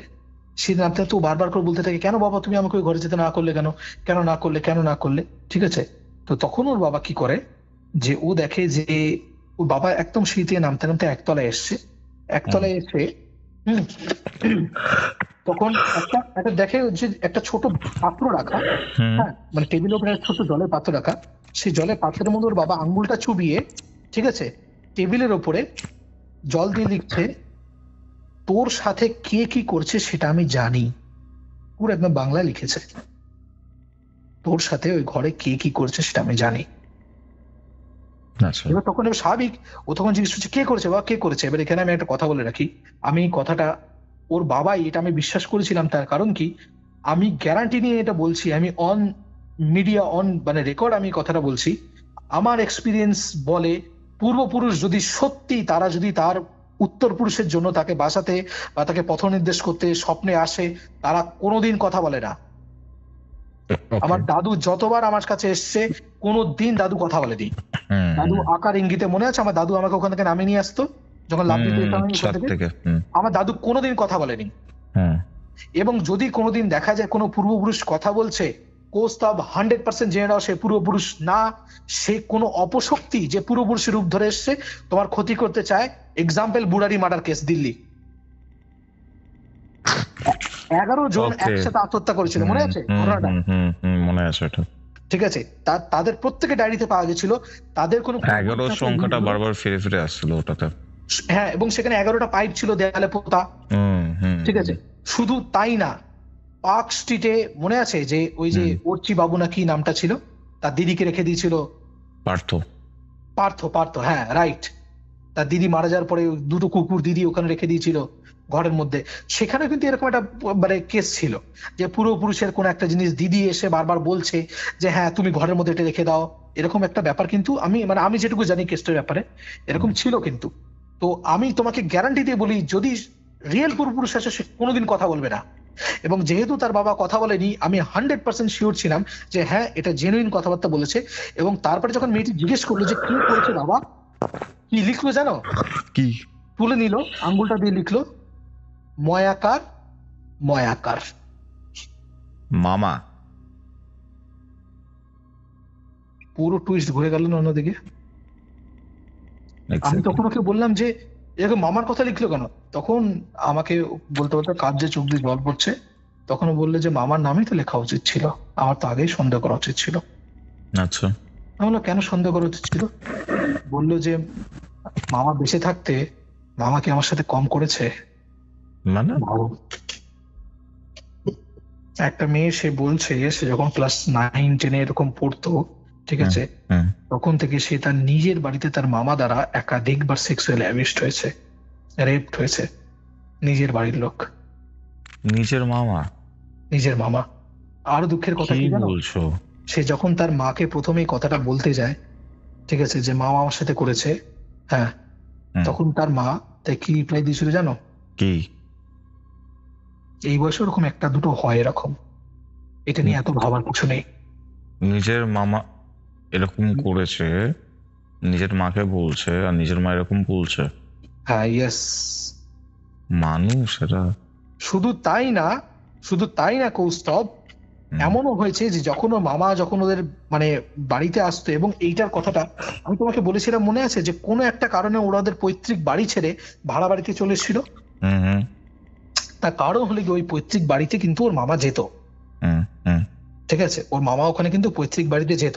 এবং সেইখানে এমনও হয়েছে যখন মেয়ে যখন 8-9 পরে, আমি তোকে বললাম না বাড়ি ছেড়ে চলে এসছে এখানে, সেটা কিন্তু ও ঝামেলা করেই চলেছিল। তার কারণ ওর মা ডেলিভারেটলি ওকে মামার সাথে এক ঘরে ঢুকিয়ে দিত। কেন?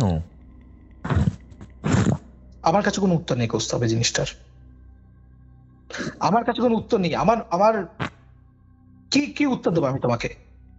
নিজের মা সে তার মেয়েকে তার ভাইয়ের ঘরে ঢুকিয়ে দিচ্ছে। তার মেয়ে যখন এসে বারবার বলছে তার মাকে যে মা আমার সাথে এরকম হয়েছে, এই বছরের হয় ইভেন তার মাসি যখন ইন্টারভিন করেছে ব্যাপারটাতে, যে তুই জানিস দিদি এই ধরনের ঘটনা ঘটেছে, এইসব নিয়ে এত ভাবার কিছু নেই তো, এরকম তো হয়ই হামেশা। তার মাসি তুই ভাবতে পারো ব্যাপারটা? খুব উইয়ার্ড লাগে শুনতে। এবার চন্দননগরে হলে গিয়ে তাদের মামার বাড়ি, আচ্ছা, সেইখানে চন্দননগরে গেছিল, ঠিক আছে, ওখানে তার মাসিরাও এসেছিল, সবাই এসেছিল।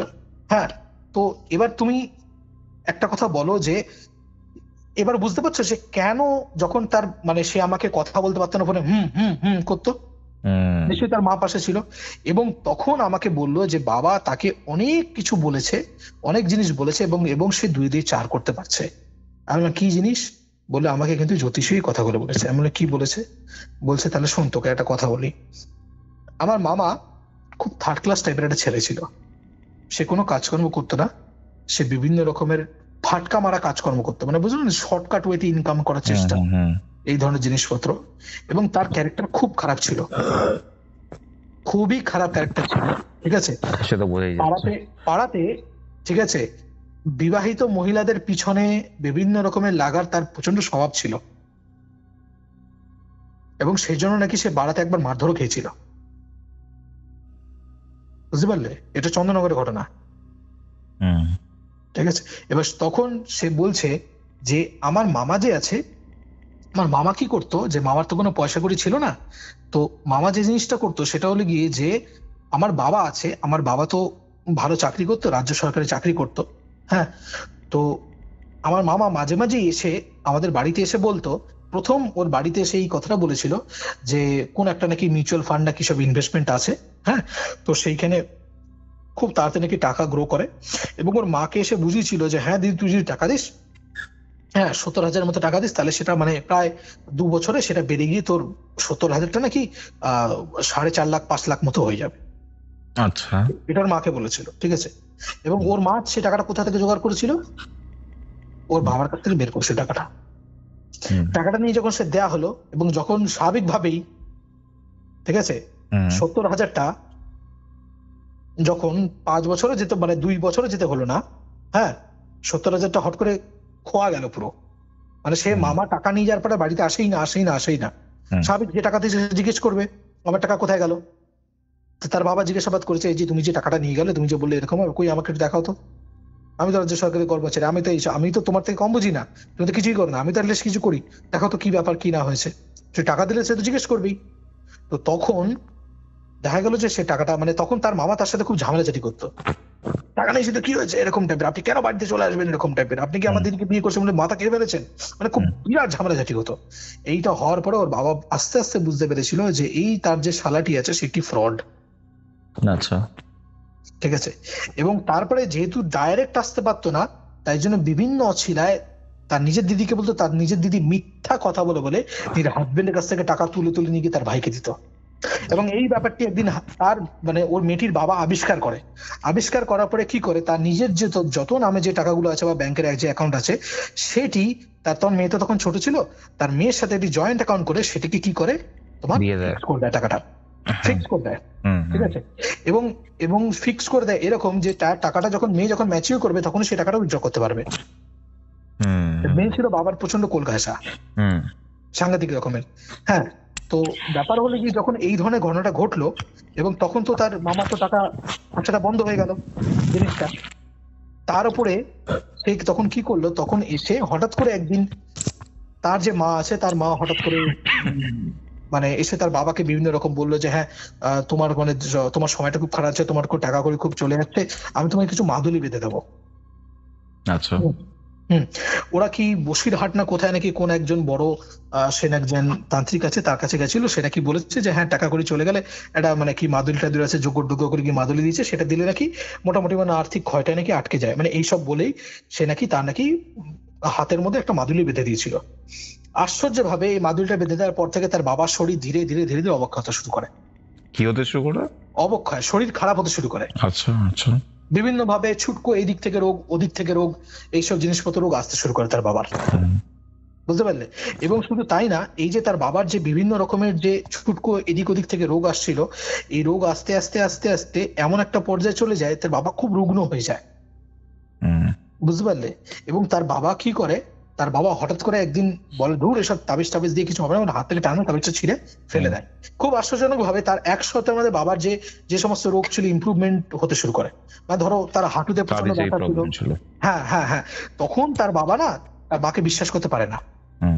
একদিন মেয়ে স্কুল থেকে বাড়ি ফিরে এসে দেখে, ঠিক আছে, বাড়ি ফেরার পরে দেখে যে প্রচন্ড ঝামেলা চলছে হাজবেন্ড ওয়াইফের মধ্যে, হ্যাঁ। এবং হাজবেন্ড বলছে তুমি কি করছো সেটা আমি খুব ভালো করে জানি, তুমি আমাকে কি বেঁধেছিলে, কে তোমাকে ওই জিনিসগুলো দিয়েছে, তোমার ভাই দিয়েছে ওই জিনিসগুলো, আমি খুব ভালো করে জানি। এবং সে একদম পুরো মানে স্ল্যাং ইউজ করে বলে যে ও আমার টাকা খেয়েছে, ও আমি দেখে নেব, আমি কি জানি না তুমি আমার কাছে এই টাকাগুলো নিয়ে কোথায় কোথায় যাও, কোথায় দাও, আমি কি জানি না সেই জিনিসগুলো, ঠিক আছে। সেই সময় খুব ঝামেলা সেটি হয়, মা কিছুদিনের জন্য ঘর ছেড়ে বেরিয়ে চলে গিয়ে ইসেতে চলে যায়, চন্দননগর চলে যায়, ঠিক আছে। এবং হঠাৎ করে একদিন মানে কোনো কথাবার্তা নেই, বাবা অফিসে আছে, হঠাৎ করে মেয়ে একদিন ঘরের মধ্যে এসে ঢুকে দেখে যে মা কখন চন্দননগর থেকে ফিরে এসছে সে জানে না, এবং মা তড়িঘড়ি করে মানে হট করে মেয়েকে দেখে যেন খাটের মানে চাদরগুলো গোজা শুরু করে, মানে যেন খুব খাট পরিপাটি করছে। হ্যাঁ তখন মেয়ে তো অবাক হয়ে যায়, বাবা মা চলেও আসলো, হট করে খাট পরিপাট করছে। মা তখন বলছে না না আমি ঘর ঝাড় দিচ্ছি, এরকম টাইপের এরকম ব্যাপার সবার এরকম হচ্ছে হ্যান ত্যান, হ্যাঁ মানে তোর এরকম তোদের জন্য খুব মানে মন মায়া লাগলো এরকম টাইপের। কিন্তু মা মুখে বলছে তোর জন্য খুব মন মায়া লাগলো, মায়ের হাত দেখে মনে হচ্ছে না যে মন খুব মায়া লেগেছে। মা খুব তাড়াতাড়ি করে পাশ দিয়ে কাটিয়ে মানে মেয়েকে প্রায় 2 সপ্তাহ ধরে দেখেনি, হ্যাঁ সে আচ্ছা ভালো আছিস তো বলে বেরিয়ে চলে গেল, বুঝতে পেরেছ, সোজা বেরিয়ে চলে গেল। এবং তারপরেই উইদিন 3 days তার বাবার অ্যাক্সিডেন্ট হলো, তার বাবাটা মারা গেল। এবং তারপরে আমি তোমাকে বললাম, মেয়েটি আমাকে বলেছিল যখন বাবার ওষুধপত্র তোলা হলো তখন বাবা থেকে ওই জিনিসটা বেরিয়েছিল। এবং রিসেন্টলি মেয়েটির সাথে যেটা হয়েছিল না সেটাও কিন্তু টাকা সংক্রান্ত ব্যাপারেই। মামার ব্যাপারটা সিনটা হলো কি? মামার কেসটা হলো গিয়ে, এবার শোনো তারপরে ব্যাপারটা, এবার পরের জিনিসটা হলো সেটা হলো গিয়ে ওর বাবা মারা যাওয়ার পরের দিন হঠাৎ করে ওর মামা এসে হ্যাঁ ওকে গল্প দেয়, জানিস তো আমি তোর বাবাকে স্বপ্নে দেখলাম, যে তোর বাবা আমাকে এসে বলছে যে তোদের সংসারে তখন খুব বাজে অবস্থা, তো তোর নামে যে ফিক্সড ডিপোজিটটা আছে সেটা তুই যদি ভেঙে দিস তাহলে কিন্তু তোর পরিবারে কিন্তু ভালো হবে। মানে আমার তোর বাবা বললো যে হ্যাঁ আমি তোমাকে বলছি যে তুমি এখানে গিয়ে ইনভেস্ট করো, এই ব্যাংকে স্কিমে ইনভেস্ট করো, এইখানে মানে একটা আত্মা সে নাকি মারা যাওয়ার পরে তার শালার স্বপ্নে এসছে যে নাকি তার টাকা চুরি করেছে, ঠিক আছে, যে নাকি তার সাথে এত বড় গন্ডগোল করেছে, সেইখানে এসে নাকি আত্মা বলে আছে যে কোথায় কোন স্কিমে কোন ব্যাংকে টাকা রাখলে কত ইন্টারেস্ট দেবে সেটা নাকি পরিবারের উন্নতি হবে। বিশ্বাসযোগ্য জিনিসটা? একদমই না। আত্মা এসে ব্যাংকে স্কিম বলে যাচ্ছে যে এইখানে এত ইন্টারেস্ট রেট দিচ্ছে, ওখানে এত ইন্টারেস্ট রেট দিচ্ছে। বলে শুনেছো এই ধরনের কথা? স্বাভাবিক তখনও বলে হ্যাঁ এগুলো হতে পারে নাকি, বলছে এবার তখন ওর মা এসে বলে না রে সত্যি ওর স্বপ্নে এসছে, আমার স্বপ্নে এসেছিল তোর বাবা এরকম করে। এবং সেই তখন মেয়েকে ভুলিয়ে ভালিয়ে ঠিক আছে মেয়ের কাছ থেকে সমস্ত যে টাকা যে বাবার ছিল 1.5 লাখ টাকা মতো তার ছিল অ্যাকাউন্টে, সেটা বের করে দেয়। বাকি টাকাটা যা ছিল সেটা তার মায়ের সাথে যৌথ করা ছিল, সেখানে তো গেছেই। তারপরেই কি হয় যখন এই ধরনের তোমার পরিস্থিতি, এবং তারপরেই মামাটি আসতে শুরু করে এবং মেয়েটি রেপ খেতে শুরু করে, এবং তার মা তাকে মাঝে মাঝেই তার মামার ঘরে ঢুকিয়ে দিত। তুমি একটা কথা ভাবো যে কি অবস্থা গেছে একটা মেয়ের। এবং তুমি জানো যে যখন মেয়ের খুব শরীর খারাপ থাকতো বা এরকম কিছু থাকতো, মানে আমাকে এরকম বলেছে যে জানিস আমার মা যখন আমি অফিসে যেতে পারতাম না বা কোনো কিছু টাইপের, হ্যাঁ তখন আমার মা রীতিমতো আমাকে গালিগালাজ করতো। কি গালিগালাজ করতো আমি আর খুলে বলছি না, ঠিক আছে, নিজের মা গালিগালাজ করতো। হ্যাঁ পড়ে থাকলে একটার পর একটা দিন এরকম উইদাউট পে হবে, হ্যাঁ টাকাটা তো হাওয়ায় ভরে আসে। তখন সে একবার খুব বিরক্ত বলে দিয়েছিল যে আমি তো চাকরি করি, আমি বুঝবো আমার টাকাটা কোথা থেকে আসে না আসে, হ্যাঁ তোমার তো এত চিন্তা ভাবনা করার দরকার নেই। এবং তুমি ভাবতে পারো না সেই মেয়েটি তার পুরো যে টাকা আছে তার প্রায় 90% সেটা কিন্তু তার সংসারে দিচ্ছে। এবং যখন যেদিন সে তার মায়ের হাতে টাকা দেবে সেদিন তার মেয়েকে কি ভালোবাসে সে তার মা, আহাগো এমন কিছু হয় না। মামার সিনটা কি বলছি এটা। এবং সেই যেদিন থেকে আর কি তোমার ও দেখতে পেলো না যে ওর মা ওই পাড়ার কাকুর সাথে ওই ধরনের ঘটনাটা করেছে, তারপর থেকে ও বললো যে আমি আর তোমার পরিবারে টাকা দেবো না, আমি টাকা দেবো, আমি কষ্ট করে এরকম করে সংসারটা চালাবো, আর তুমি আমার বর্তমানে এগুলো করে বেড়াবে। তারপরেই হঠাৎ করে ওর শরীর খারাপ তো শুরু করলো, ওর হসপিটালে ভর্তি হতে শুরু করলো, ওই বালিশের তলা ওটা পেতে শুরু করলো, বুঝতে পারলে? রিলেশনশিপ বুঝতে পারছো? মানে হ্যাঁ একই রকম ভাবে। এবার ওর মামার যে ঘটনাটা সেটা হলে গিয়ে যে মেয়েটি যখন ক্লাস 11-এ পড়ে তখন ওর মামা খুব রহস্যজনক ভাবে মারা যায়, খুব রহস্যজনক ভাবে। এটা কি হয় যে ওর মামা একদিন তোমার মানে প্রচন্ড ঝড় বাদল হচ্ছিল, ঠিক আছে, প্রচন্ড। তো ওর মামা সে মানে ফিরতে কোথায় দিন একটা গেছিল, তার বাড়ি ফিরতে খুব লেট হয়েছিল, সেই সময় প্রচন্ড ঝড় বৃষ্টিতে একটা গাছের ডাল ভেঙে ওর মামার মাথায় পড়ে, ওর মামা ওখানে ঘাড় মটকে মারা যায়। আচ্ছা, আউট অফ দ্য ব্লু, ঠিক আছে, একটা সুস্বাদু মানুষ কোনো কিছু নেই, দুম করে পড়ে সে তার ঘাড় মটকে মারা যায়। এবং এবার মেয়েটা যে স্বপ্নে দেখেছে সেটা আমি তোমাকে পুরোটা স্বপ্নটা কমপ্লিট করি। ওর ওর বাবা যখন লিখে গেছে ময়াকারে, তারপরে ও হঠাৎ করে আবার দেখছে যে ও আবার সেই ছাদে ফিরে গেছে। আচ্ছা। এবং তখন ও দেখছে ওই ছাদের কোনায়, আমি তোকে বলেছিলাম মনে আছে স্বপ্নে দেখতো যেটা কালো করে বেটে করে একটা যে জিনিসটা, ঠিক আছে, সে তখন ওখান থেকে খুব ফিসফিসে স্বরে এরকম বলছে, বাবার গলা নকল করে, চাকু চাকু। এবং আস্তে আস্তে আস্তে আস্তে সেই যে শেপটা যেন আস্তে আস্তে উঠে দাঁড়াচ্ছে, মানে বুঝতে পারলে, একটু শেপটা বড় হচ্ছে, হয়ে হয়ে হয়ে হয়ে যে যে ফিগারটা নিল, তখন আমাকে বলছে, বিশ্বাস করবি না তুই, আমি দেখলাম আমার মামা দাঁড়িয়ে আছে আমার সামনে। সে প্রচন্ড রেগে গেছে, কটমট করে আমার দিকে তাকিয়ে আছে। হ্যাঁ, এমন ভাবে সে তাকিয়ে আছে আমার দিকে যেন তার একটা বিরাট রহস্য ফাঁস হয়ে গেছে, বিরাট একটা রহস্য ফাঁস হয়ে গেছে। এবং সে প্রচন্ড রেগে গেছে যে এই যে তার বাবা যে সেই কথাগুলো বলেছে তাকে প্রচন্ড, এবং ও দেখছে ওর মামা কি ওটা ওর বাবা ছিল, কারণ তুমি তো বললে যে কেউ বলে না পূর্বপুরুষ হলে বেসিক্যালি। আমি তো বললাম যে লিখেছিল না, মুখে কথা বলে না তো। ও মুখে কথা বলে না, বাট মুখে কথা, একদম একদম পুরোপুরুষ কোনোদিন মুখে কথা বলবে না, কোনোদিন মুখে কথা বলবে না। এবং তখন আমাকে এই যে পুরো বৃত্তান্ত এই জিনিসটা বললো এরকম টাইপের, তখন আমি ওকে বললাম যে আচ্ছা তোর এই বাড়িতে তো কোনো ঝামেলা হওয়ার কথা না। মানে ওর মামা তখন ওকে রীতিমতো মানে কটমট করে ওদিকে তাকিয়ে আছে, শাসিয়েছে, হ্যাঁ এরকম টাইপের, মানে রেগে আছে যেন ওর খুব ক্ষতি করে দেবে এরকম। আমাকে বললো জানিস তো আমি এরকম দেখলাম, তারপরেই হঠাৎ করে আমার পিছনে আমি মানে আমার কাঁধে আমার বাবার হাতটা ফিল করলাম, আমার বাবা আমার কাঁধে হাতটা দিয়ে আছে। এবং আমার বাবা কাঁধে হাতটা দিয়েছে এই জন্য আমার মামা যে আছে ও আমার থেকে প্রায় 3-4 ফুট দূরে দাঁড়িয়ে আছে, কটমট করে আমার দিকে তাকিয়ে আছে, কিন্তু কিছু করতে পারছে না। এবার আমি তখন ওকে বললাম যে আচ্ছা, আমাকে বললো এবার বলতো আমি কি করি। এমন তুই একটা কাজ কর না, মানে তুই, তোর মনে আছে যে তোর তোর দাদু বলেছিলি যে খুব পুজো টুজো করতো এরকম টাইম, বলছে হ্যাঁ আমাদের ওই বাড়িতে। আমি বললাম তুই কদিন বাড়িতে গিয়ে থাক। আর আমি তখন বললাম তুই একটা কথা বল যে তোর এইখানে এরকম হচ্ছে কেন, মানে তোর কি ওই বাড়িতেও হতো? তখন আমাকে বললো না তো আমার ভাড়া বাড়িতে তো কিছু হতো না, এইখানে এটা হচ্ছে। আমি তুই মনে করে দেখতো। তখন বললো ভাড়া বাড়িতে তো আমি কয়েকদিন এসেছি, মানে মেয়েটা সেই যে ক্লাস 12 পরে যে বেরিয়েছে বাড়ি থেকে ইঞ্জিনিয়ারিং কলেজে পড়ার জন্য, তারপর তো হোস্টেল চাকরি, তো ওই বাড়িতেও এসে মানে কলকাতাতেও শিফট হয়েছিল 6 মাস আগে, এর আগে ব্যাঙ্গালোরে ছিল, বুঝতে পারলে, কলকাতা 6 মাস আগে শিফট হয়েছিল। তো কলকাতাতে 6 মাস আগে শিফট হওয়ার পর থেকে ওই বাড়িতে তো কিছু গন্ডগোল তো ছিলই, মোটামুটি মানে ঘুমের ডিস্টার্ব হতো প্রচন্ড রকমের, এবং খুব অনেক সময় খুব গাঢ় ঘুম হতো। কিন্তু এই ঘটনাগুলো মানে বাড়িতে যে মানে ও হঠাৎ করে সেই জিনিসগুলো আবিষ্কার করে, বুঝতে পারলে। আমি তখন বললাম তুই একবার তোর ওই পুরোনো রাজারহাটের বাড়িতে যা। সেখানে কাকু ছিল এবং কাকুর সাথে কাকিমা থাকতো, তারা নিঃসন্তান, ঠিক আছে, এবং তারা ওকে না নিজের মেয়ের মতোই ভালোবাসতো। এবং যেহেতু বহু কাল হয়ে গেছে তাদের সাথে ডিট্যাচমেন্ট হয়ে গেছে, তাই জন্য মানে গেলেই ওর খুব মানে আরে আমাদের মেয়ে এসছে এরকম থাকে না, যে খুব আদরের একদম দুলালি।